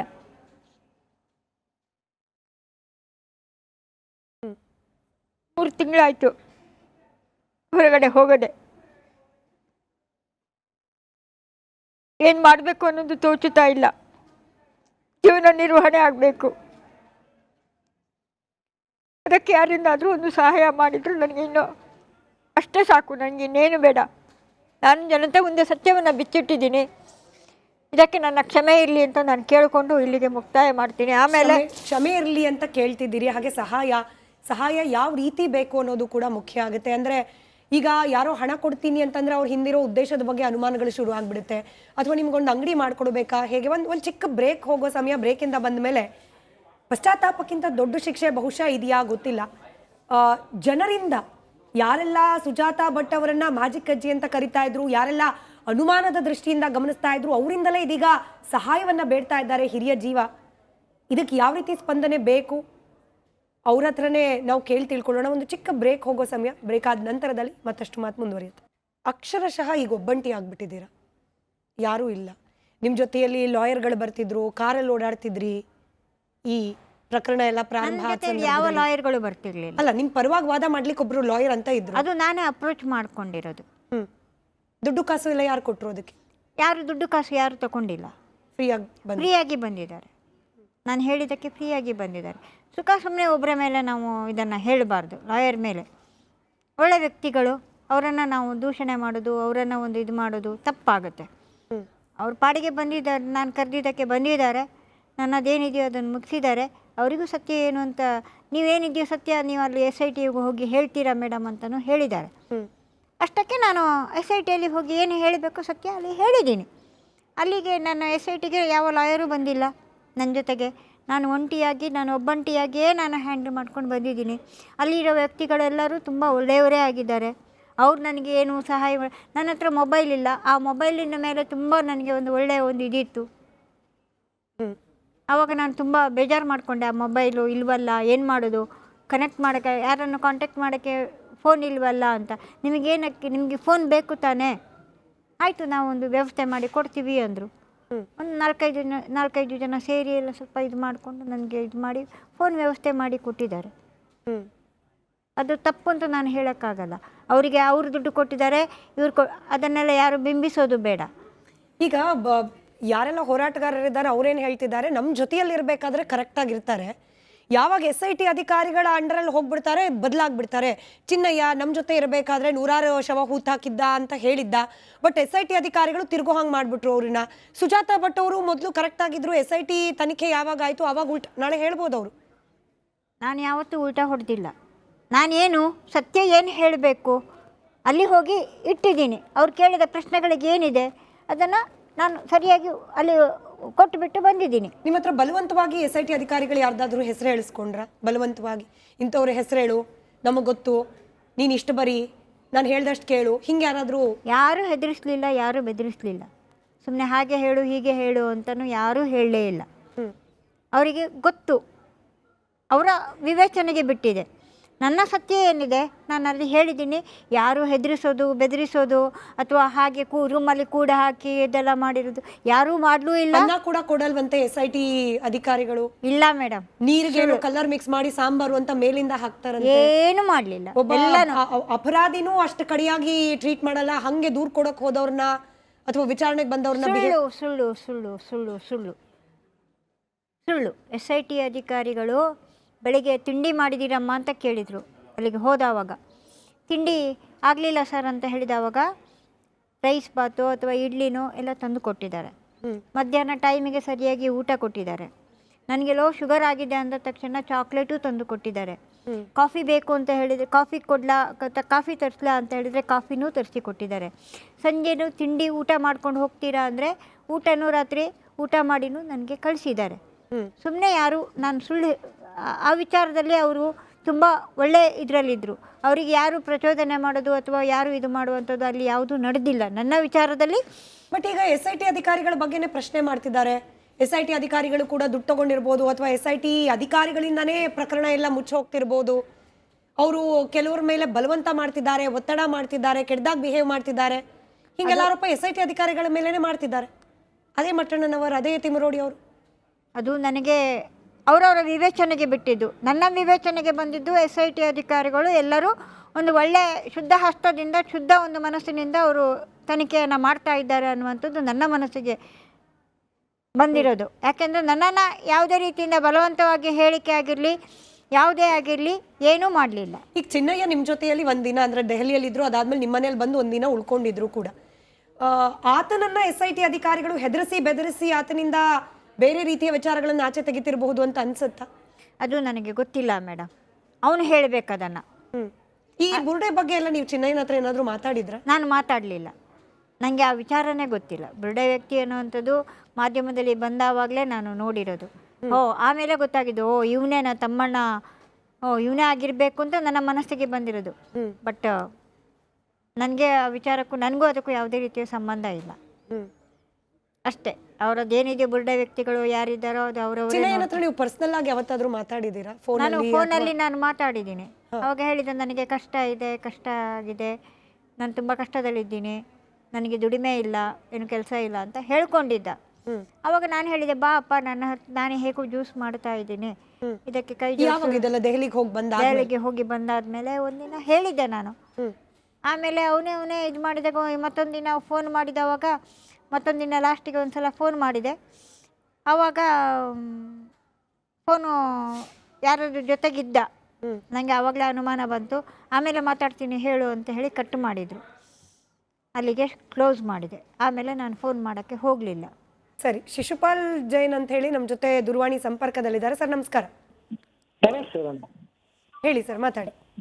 ಏನಿಲ್ಲ, ಇವರು ಅಜ್ಜಿ ಇದಾರಲ್ಲ, ನಮ್ಮ ಸಂವಿಧಾನ ವಿಡಿಯೋ ಏನಲ್ಲ ಇವ್ರ ಮುಂದೆ. ಇವ್ರು ಅಲ್ಲಿ ಬಂದು SITಯಲ್ಲಿ ಆ ಕಚೇರಿಗೆ ಕೈ ಮುಗಿಯೋದು ಅದೆಲ್ಲ ನೋಡಿ ನಮಗೇನಂದ್ರೆ ಇವರು ಎಲ್ಲ ಈ ಕೆಲವು ಜನಗಳಿಗೆ ಇವ್ರು ಎಲ್ಲ ಮಾಡೋದು ಸತ್ಯನ ಹಂಗ ನಮ್ಗೆ ಕಾಣ್ತಾ ಇತ್ತು. ಇವರು ಈಗ ಸಹ ನೋಡಿ, ಅವರು ಕೆಲವು ಸರ್ತಿ ಕೆಲವು ಮಾತು ಮಾತಾಡ್ತಾರೆ. ನಮ್ಗೆ ಈಗೂ ಸಹ ಅವ್ರ ಮೇಲೆ ಭರವಸೆ ಬರ್ತಾ ಇಲ್ಲ. ಈಗ ಈ ಧರ್ಮಸ್ಥಳಕ್ಕೆ ಬರ್ತೇನೆ, ಅಲ್ಲಿ ತಪ್ಪಾಯ್ತು ಅಂತ ಹೇಳ್ತೇನೆ ಅಂತ ಹೇಳ್ತಾ ಇದ್ದಾರೆ. ಆದ್ರೂ ನಾವು ಅವ್ರನ್ನ ನಂಬಕ್ ಆಗೋದಿಲ್ಲ. ಯಾಕಂದ್ರೆ ಅವರು ಈಗೊಂದು ಮಾತಾಡಿದ್ರೆ ಮತ್ತೊಂದು ಸ್ವಲ್ಪ ಹೊತ್ತು ಬಿಟ್ಟು ಮತ್ತೊಂದು ಮಾತಾಡಿರ್ತಾರೆ. ಈಗ ಬದಲಾಯಿಸಲ್ಲ ಅಂತ ಹೇಳ್ತಿದಾರಲ್ಲ, ಈ ಮಾತು ಯಾರು ಬಲವಂತದಿಂದ ಅಥವಾ ಯಾರೋ ಒತ್ತಡದಿಂದ ದುಡ್ಡು ಕೊಟ್ಟು ಹೇಳಿಸ್ತಾ ಇಲ್ಲ. ಇವತ್ತು ರಿಪಬ್ಲಿಕ್ ಕನ್ನಡದ ಲೈವ್ ನಲ್ಲಿ ಏನ್ ಮಾತಾಡ್ತಿದ್ದೀನಿ ಅದು ಸತ್ಯ, ಪಶ್ಚಾತ್ತಾಪ ಇದೆ, ಮಂಜುನಾಥನ ಸನ್ನಿಧಿಯಲ್ಲಿ ಹೋಗ್ಬಿಟ್ಟು ನಾನು ಈ ಮಾತನ್ನ ಮಾತನಾಡ್ಲಿಕ್ಕೆ ರೆಡಿ ಇದ್ದೇನೆ ಅಂತ ಹೇಳಿ ಹೇಳ್ತಿದ್ದಾರೆ. ಅಲ್ಲ ಮೇಡಮ್, ನಾವು ಅವ್ರ ವಯಸ್ಸಿಗೆ ಬೆಲೆ ಕೊಡ್ತೇವೆ. ಅವ್ರ ಮಾತು ಈಗ ತಪ್ಪೊಪ್ಪಿಗೆ ಬಂದಾರಲ್ಲ, ನಮಗೆ ಸ್ವಾಗತ ಇದೆ. ಆದ್ರೆ ನೋಡಿ, ಈಗ ಅವ್ರ ಮೇಲೆ SIT ಎಲ್ಲ ಎನ್ಕ್ವೈರಿ ಆಗಿದೆ. ಈ ಟೈಮಲ್ಲಿ ಧರ್ಮಸ್ಥಳ ನಾನು ತಪ್ಪು ಅದು ನಾವೀಗ ಮಾಡ್ಕೊಳಕ್ ಆಗೋದಿಲ್ಲ. ಅವ್ರು ಅಲ್ಲೇ ಕುತ್ಕೊಂಡು ನಮ್ಮ ಹೆಗ್ಡೆ ಅವ್ರ ಕುಟುಂಬಕ್ಕೆ, ಹೆಗ್ಡೆ ಅವರಿಗೆ, ನಮ್ಮ ಗ್ರಾಮಸ್ಥರಿಗೆ ಅಲ್ಲಿಂದ ಕ್ಷಮೆ ಕೇಳಿ. ಈಗ ಎನ್ಕ್ವೈರಿ ಶಿಶುಪಾಲ್ ಸರ್ ಅವರು ಕಾರ್ಯಕ್ರಮದ ಪ್ರಾರಂಭದಲ್ಲೇನೆ ಕೇಳ್ಬಿಟ್ರು. ಕಾರ್ಯಕ್ರಮದ ಪ್ರಾರಂಭದಲ್ಲೇನೆ ಕೇಳಿದ್ದಾರೆ ಕ್ಷಮೆ. ಧರ್ಮಸ್ಥಳ, ಅಲ್ಲಿನ ನಂಬಿಕೆ ಇರೋ ಜನ ಯಾರೆಲ್ಲರಿಗೆ ನನ್ನ ಹಿಂದಿನ ವರ್ತನೆ ಹಾಗೆ ಮಾತಿನಿಂದ ನೋವಾಗಿದೆ, ಬಹಿರಂಗವಾಗಿ ಕ್ಷಮೆ ಕೇಳ್ತಿದ್ದೀನಿ ಅಂತ ಹೇಳಿ ಕಣ್ಣೀರ್ ಹಾಕಿದ್ದಾರೆ. ಅಲ್ಲ ಮೇಡಮ್, ನಮಗದು ಸ್ವಾಗತ ಇದೆ. ನಮ್ಗೊಂದು ಎಷ್ಟು ಹಿಂಸೆ ಇದು ಗೊತ್ತಾ, ಇವ್ರು ಬಂದು ಅಲ್ಲೆಲ್ಲ ಮಾಡೋದು ನೋಡಿದ್ರೆ ನಮಗೆ ಇಡೀ ಕರ್ನಾಟಕದ ಜನ ಏನಪ್ಪಾ ಧರ್ಮಸ್ಥಳದವ್ರು ಈ ತರ ವಯಸ್ಸಾದವರಿಗೆ. ಇಡೀ ಕರ್ನಾಟಕದ ಜನಕ್ಕೆ ಗೊತ್ತಾಯ್ತಲ್ಲ ಸರ್, ನೀವು ಹೇಳಿ ಇಡೀ ಕರ್ನಾಟಕದ ಜನಕ್ಕೆ, ನಿಮಗ್ ಪರಿಚಯ ಇರೋರಿಗೆ ನೀವು ಹೇಳ್ಬೋದು, ಸುಜಾತಾ ಭಟ್ ಅವರಿಗೆ ಯಾರೋ ಪ್ರವೋಕ್ ಮಾಡಿ ಧರ್ಮಸ್ಥಳದ ವಿರುದ್ಧವಾಗಿ ಮಾತನಾಡಿಸಿದ್ದಾರೆ. ಹಾಗೆ ಪ್ರವೋಕ್ ಮಾಡಿದವರಲ್ಲಿ ಮಟ್ಟಣ್ಣನವರು ಕೂಡ ಒಬ್ಬರು ಅಂತ ಹೇಳಿ ಸುಜಾತಾ ಭಟ್ ಅವರೇ ಒಪ್ಕೊಂಡಿದ್ದಾರೆ. ಧರ್ಮಸ್ಥಳದ ಬಗ್ಗೆ ಆಗ್ಲಿ, ವೀರೇಂದ್ರ ಹೆಗಡೆ ಅವರ ಬಗ್ಗೆ ಆಗ್ಲಿ ವೈಯಕ್ತಿಕವಾಗಿ ಯಾವುದೇ ದ್ವೇಷ ಇಲ್ಲ. ಇಷ್ಟು ದಿನ ಮಾತನಾಡಿದ ವಿಚಾರಕ್ಕೆ ಪಶ್ಚಾತ್ತಾಪ ಇದೆ ಅಂತ ಹೇಳಿ ಸುಜಾತಾ ಭಟ್ ಅವರು ಲೈವ್ ಅಲ್ಲಿ ಒಪ್ಕೊಂಡಿದ್ದಾರೆ. ಅಲ್ಲ ಒಪ್ಕೊಂಡಿದ್ದಕ್ಕೆ ನಮ್ಗೆ ಸ್ವಾಗತ ಇದೆ. ಅವ್ರ ವಯಸ್ಸಿಗೆ ಸಹ ನಾವು ಬೆಲೆ ಕೊಡ್ತೇವೆ. ಆದ್ರೆ ಅವನ್ನ ದಾರಿ ತಪ್ಪಿಸ್ತಾರೆ ನೋಡಿ, ಟಿ ಜಯಂತ್. ಶಿಕ್ಷೆ ಆಗ್ಬೇಕಲ್ಲ ಸರ್ ಅವ್ರಿಗೆ. ಈಗ ನೋಡಿ, ಸುಜಾತಾ ಭಟ್ ಅವರು ಹೇಗೆ ಕಣ್ಣೀರ್ ಹಾಕ್ತಿದ್ದಾರೆ. ನಾನು ವೈಯಕ್ತಿಕವಾಗಿ ಯಾರ ಹೆಸರನ್ನು ಹೇಳಲಿಕ್ಕೆ ಹೋಗೋದಿಲ್ಲ. ಯಾರೆಲ್ಲರೂ ಸುಳ್ಳು ಹೇಳಿದ್ದಾರೆ, ಅವ್ರಿಗೆ ಪರಿಣಾಮ ಏನಾಗುತ್ತೆ ಅನ್ನೋದಕ್ಕೆ ಜೀವಂತ ಸಾಕ್ಷಿ ಇಲ್ಲಿದ್ದಾರೆ. ಸುಳ್ಳು ಹೇಳಿ ಜನರ ದಾರಿ ತಪ್ಪಿಸುವ ಪ್ರಯತ್ನವನ್ನ ಯಾರೇ ಮಾಡಿದ್ರು, ಅದು ರಿಪಬ್ಲಿಕ್ ಕನ್ನಡದ ಸ್ಮಿತಾ ರಂಗನಾಥ್ ಆದ್ರೂ ಆಯ್ತು, ಅಥವಾ ಧರ್ಮಸ್ಥಳದಿಂದ ಮಾತನಾಡ್ತಿರೋ ಶಿಶುಪಾಲ್ ಅವರಾದ್ರೂ ಆಯ್ತು, ಅಥವಾ ಸುಜಾತಾ ಭಟ್ ಅವರಾದ್ರೂ ಆಯ್ತು, ಯಾರೇ ಸುಳ್ಳು ಹೇಳಿ ಜನರ ದಿಕ್ಕನ್ನ ತಪ್ಪಿಸೋ ಪ್ರಯತ್ನ ಮಾಡಿದ್ರು ನಾಳೆ ದಿನ ಇವ್ರು ಅನುಭವಿಸ್ತಾ ಇರೋ ಪಶ್ಚಾತ್ತಾಪವನ್ನ ಅನುಭವಿಸೆ. ಆ ಪಶ್ಚಾತ್ತಾಪಕ್ಕೆ ನಾವು ಬೆಲೆ ಕೊಡ್ಬೇಕು ಸರ್, ಅಲ್ವಾ? ಅಲ್ಲ ನಮ್ಮ ಸ್ವಾಗತ ಇದೆ. ಅವರು ನೋಡಿ, ಅವ್ರ ವಯಸ್ಸಿಗೆ ಬೆಲೆ ಕೊಟ್ಟಿದ್ದೇವೆ. ಅವ್ರೀಗ ತೀರ್ಮಾನ ತಗೊಂಡಿದ್ದು ಒಳ್ಳೇದೇ. ಆದ್ರೆ ಈಗೊಂದು ತನಿಖೆಯಲ್ಲಿ ಇರೋದ್ರಲ್ಲಿ ಧರ್ಮಸ್ಥಳಕ್ಕೆ ಈಗ ಬಂದ್ರೆ ಸ್ವಲ್ಪ ಅದರಿಂದ ಎಫೆಕ್ಟ್ ಇದೆ. ಸ್ವಲ್ಪ ದಿನ ಅವರು ಕಾಯಲಿ, ನಾವೇ ಬೇಕಾದ್ರೆ ಅವ್ರು ಫೋನ್ ಮಾಡಿ ಕರೆಸ್ಕೊಳ್ತೇವೆ ಧರ್ಮಸ್ಥಳಕ್ಕೆ.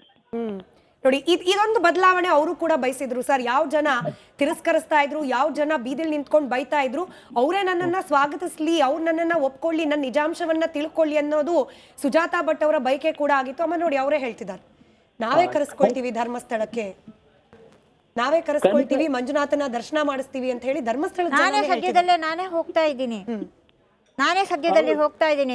ತಲೆಗೆ ಸ್ನಾನ ಮಾಡಿಕೊಂಡು ನದಿಯಲ್ಲಿ ಒದ್ದೆ ಬಟ್ಟೆಯಲ್ಲಿ ಹೋಗಿಯೇ ನಾನು ಬೇಕಾಗಿದ್ರೆ ಕ್ಷಮೆ ಕೇಳ್ತೀನಿ. ಅಲ್ಲ ಮಾಡಬಹುದು ಬೇಡ, ಅದೇ ನಮ್ಗೆ ಸಮಸ್ಯೆ ಇಲ್ಲ. ಆದ್ರೆ ಈಗ ತನಿಖೆ ಹಂತದಲ್ಲಿ ಇರುವಾಗ ಈ ಟೈಮ್ ಸರಿಯಲ್ಲ ಅಂತ ನಾವು ಹೇಳೋದಷ್ಟೇ. ಅಲ್ಲ, ತನಿಖೆ ಮುಗಿದ್ಮೇಲೆ ಬರ್ತಾರೆ ಬಿಡಿ, ಆಯ್ತಾ?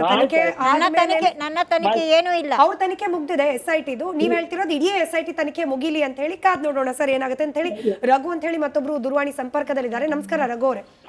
ನಮಸ್ಕಾರ ಮೇಡಮ್. ಹೇಳಿ ರಘು ಅವರೇ.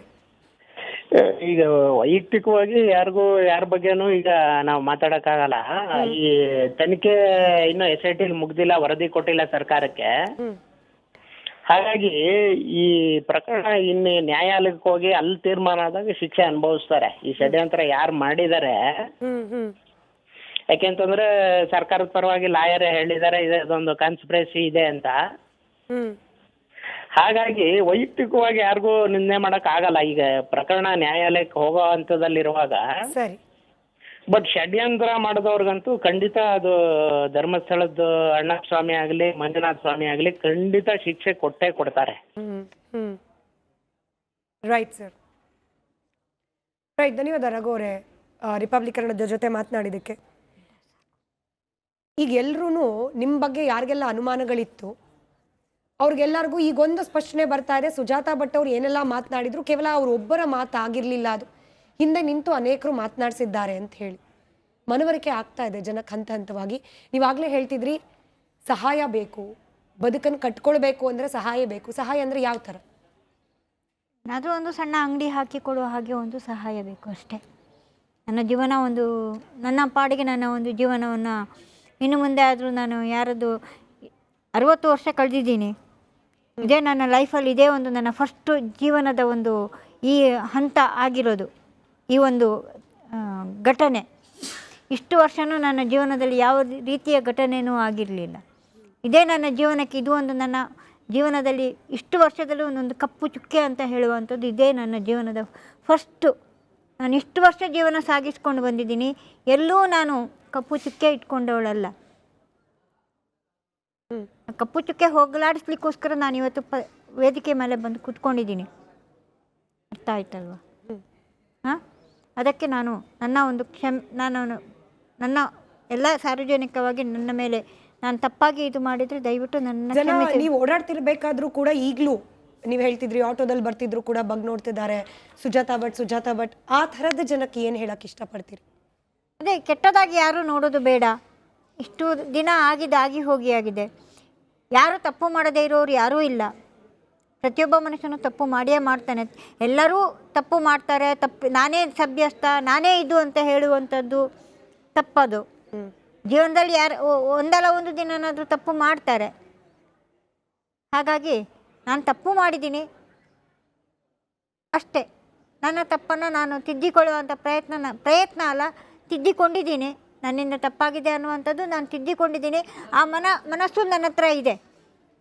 ಯಾರು ನನ್ನನ್ನು ಹೇಳುವಂಥ ಇದು ಬೇಡ. ಇದು ಯಾವುದು ಕಾಲ್ಪನಿಕ ಅಲ್ಲ, ಯಾವುದು ಏನೂ ಅಲ್ಲ. ನಾನು ಜನತೆಗೆ ನನ್ನಿಂದ ಕ್ಷಮೆ ಇರಲಿ ಅಂತ ನಾನು ಸಹಾಯ ಮಾಡಬೇಕು. ಮುಂದಿನ ಬದುಕನ್ನು ಕಟ್ಕೊಳ್ಳಿಕ್ಕೆ ಒಂದು ಮಾರ್ಗ ಬೇಕು ಅಂತ ಹೇಳಿ ಸುಜಾತಾ ಭಟ್ ಅವರು ಬಯಸ್ತಾ ಇದ್ದಾರೆ. ಬಹುಶಃ ಕರ್ನಾಟಕ, ನಾನಾಗಲೇ ಕಾಲರ್ ಒಬ್ಬರ ಹತ್ರ ಮಾತನಾಡುವಾಗಲೂ ಹೇಳ್ತಾ ಇದ್ದೆ, ಪಶ್ಚಾತ್ತಾಪವನ್ನು ಅನುಭವಿಸ್ತಾ ಇರುವವರನ್ನು ಕ್ಷಮಿಸಿ ಒಪ್ಪಿಕೊಳ್ಳುವಂತಹ ಔದಾರ್ಯತೆ ಕರ್ನಾಟಕದ ಜನರಲ್ಲಿ ಇದೆ ಅಂತ ಹೇಳಿ ನಾನು ಕೂಡ ಭಾವಿಸ್ತೀನಿ. ಬ್ರೇಕಿಂದ ಬಂದಮೇಲೆ ಕೇಳೋಣ, ಸಹಾಯ ಯಾರು ಹೇಗೆ ಮಾಡಬಹುದು? ದುಡ್ಡು ಕೊಡಬೇಕಾ, ಅಥವಾ ಅವರಿಗೆ ಹೀಯಾಳಿಸಿ ಹಂಗಿಸಿ ಯಾರು ಮಾತನಾಡ್ತಿದ್ದಾರೆ ಅವರು ಆ ಥರದಲ್ಲಿ ಮಾತಾಡೋದು ನಿಲ್ಲಿಸ್ಬೇಕಾ? ಸಹಾಯ ಇನ್ಯಾವ ಥರದಲ್ಲಿ ಮಾಡಲಿ ಅಂತ ಹೇಳಿ ನಿರೀಕ್ಷೆ ಮಾಡ್ತಿದ್ದಾರೆ. ಇದ್ರ ಬಗ್ಗೆ ಕೇಳೋಣ ಬ್ರೇಕ್ ಆದಮೇಲೆ. ಧರ್ಮಸ್ಥಳಕ್ಕೆ ಹೋಗ್ತೇನೆ, ಮಡಿ ಉಟ್ಟು ಕ್ಷಮೆ ಕೇಳಲಿಕ್ಕೆ ನಾನು ಸಿದ್ಧನೇ ಇದ್ದೇನೆ. ಹಾಗೆ ಪಶ್ಚಾತ್ತಾಪ ಆಗಿದೆ. ಇನ್ಯಾವತ್ತೂ ಕೂಡ ಧರ್ಮಸ್ಥಳದ ವಿಚಾರಕ್ಕಾಗಲಿ ಅಥವಾ ಕಾವಂದರ ವಿಚಾರಕ್ಕಾಗಲಿ ಸುಳ್ಳು ಹೇಳೋದು, ಅಪಪ್ರಚಾರ ಮಾಡೋದು, ಆ ಕೆಲಸಕ್ಕೆ ನಾನು ಹೋಗೋದಿಲ್ಲ. ಹಿಂದೆ ಆಡಿದ ಮಾತುಗಳಿಗೆ ಪಶ್ಚಾತ್ತಾಪ ಇದೆ ಅಂತ ಹೇಳಿ ಸುಜಾತಾ ಭಟ್ ಅವರು ಒಪ್ಕೊಂಡಿದ್ದಾರೆ. ಇದೇ ವಿಚಾರವನ್ನ ಕೋರ್ಟ್ ಮುಂದೆ ಕೂಡ ಹೇಳಿದ್ದೀರಿ ಅಂತ ಹೇಳಿ ಯಾರೋ ಕಮೆಂಟ್ ಹಾಕಿದ್ದಾರೆ. ಸುಜಾತಾ ಭಟ್ ಅವರು ಕೋರ್ಟ್ಗೆ ಹೋಗಿ ಧರ್ಮಸ್ಥಳದ ವಿರುದ್ಧವಾಗಿ ನಾನು ಅಪಪ್ರಚಾರ ಮಾಡಿದೆ, ಹಾಗಾಗಿ ಕ್ಷಮೆ ಕೇಳ್ತಿದ್ದೀನಿ ಅಂತ ಹೇಳಿ. ನಾನು ಯಾವ ಕೋರ್ಟಿಗೂ ಹೋಗಲಿಲ್ಲ. ಯಾಕೆ ಸುಳ್ಳು ಹೇಳಬೇಕು? ನಾನು ಕೋರ್ಟಿಗೆ ಹೋಗಿರೋದು ನಾನು ಯಾವುದೋ ಒಂದು ಕೆಲಸಕ್ಕೆ ಹೋಗಿದ್ದೆ, ನಂದು ಯಾವುದೋ ಒಂದು ಇದಕ್ಕೆ. ಅಷ್ಟು ಬಿಟ್ಟು ನಾನು ಅಲ್ಲಿ ಹೋಗಿ ನಾನು ಕ್ಷಮೆ ಕೇಳ್ತೀನಿ, ನನಗೆ ಕೋರ್ಟಿಗೆ ಹೋಗುವ ಸಮಯ ಏನೂ ಬಂದಿಲ್ಲ, ನಾನು ಕೋರ್ಟಿಗೆ ಹೋಗೋದೂ ಇಲ್ಲ. ನಾನು ಯಾಕೆ ಕೋರ್ಟಿಗೆ ಹೋಗಲಿ? ನಾನಿವಾಗ ಹೇಳಿದ್ನಲ್ಲ, ಧರ್ಮಸ್ಥಳ ಕ್ಷೇತ್ರಕ್ಕೆ ಹೋಗಿಯೇ ನಾನು ಕ್ಷಮೆ ಯಾಚಿಸ್ತೀನಿ, ಕಾವಂದರ ಮುಂದೆನೇ ನಾನು ಕ್ಷಮೆ ಯಾಚಿಸ್ತೀನಿ ಅಂತ ಹೇಳಿದ್ದೀನಲ್ವ.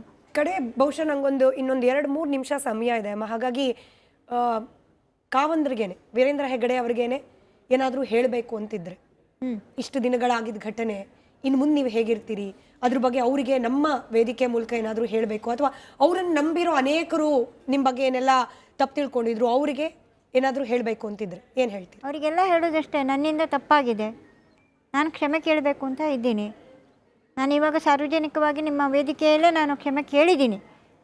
ಫಸ್ಟಿಗೆ ಸ್ಟಾರ್ಟಿಂಗಲ್ಲೇ ನಾನು ಕ್ಷಮೆ ಕೇಳಿಬಿಟ್ಟಿದ್ದೀನಿ, ನನ್ನನ್ನು ಕ್ಷಮಿಸಿ ಅಂತ ಅಷ್ಟೇ. ಧರ್ಮಸ್ಥಳದ ಬಗ್ಗೆ ಯಾವತ್ತೂ ಇನ್ನು ಮುಂದೆ ನಾನು ಯಾವುದೇ ಅಪಪ್ರಚಾರ ಆಗಿರಲಿ, ಯಾವುದೇ ಇದಾಗಿರಲಿ ನಾನು ಮಾಡೋದಕ್ಕೂ ಇಲ್ಲ. ನಾನು ಯಾವುದೇ ವಿಚಾರದಿಂದ, ನನಗೆ ಒಂದು ಗುರು ಒಬ್ಬರು ಹೇಳಿದ್ದಾರೆ, ನಿನ್ನ ಶಕ್ತಿ ಏನಿದೆಯೋ ನೀನು ಬಿಚ್ಚಿಡು, ನಿನ್ನ ಬೆನ್ನೆಲುಬಾಗಿ ನಾನು ನಿಂತಿರ್ತೀನಿ, ನಿನ್ನ ಬೆನ್ನ ಹಿಂದೆ ನಿಂತಿರ್ತೀನಿ ಅಂತ ಹೇಳಿದ್ದಾರೆ.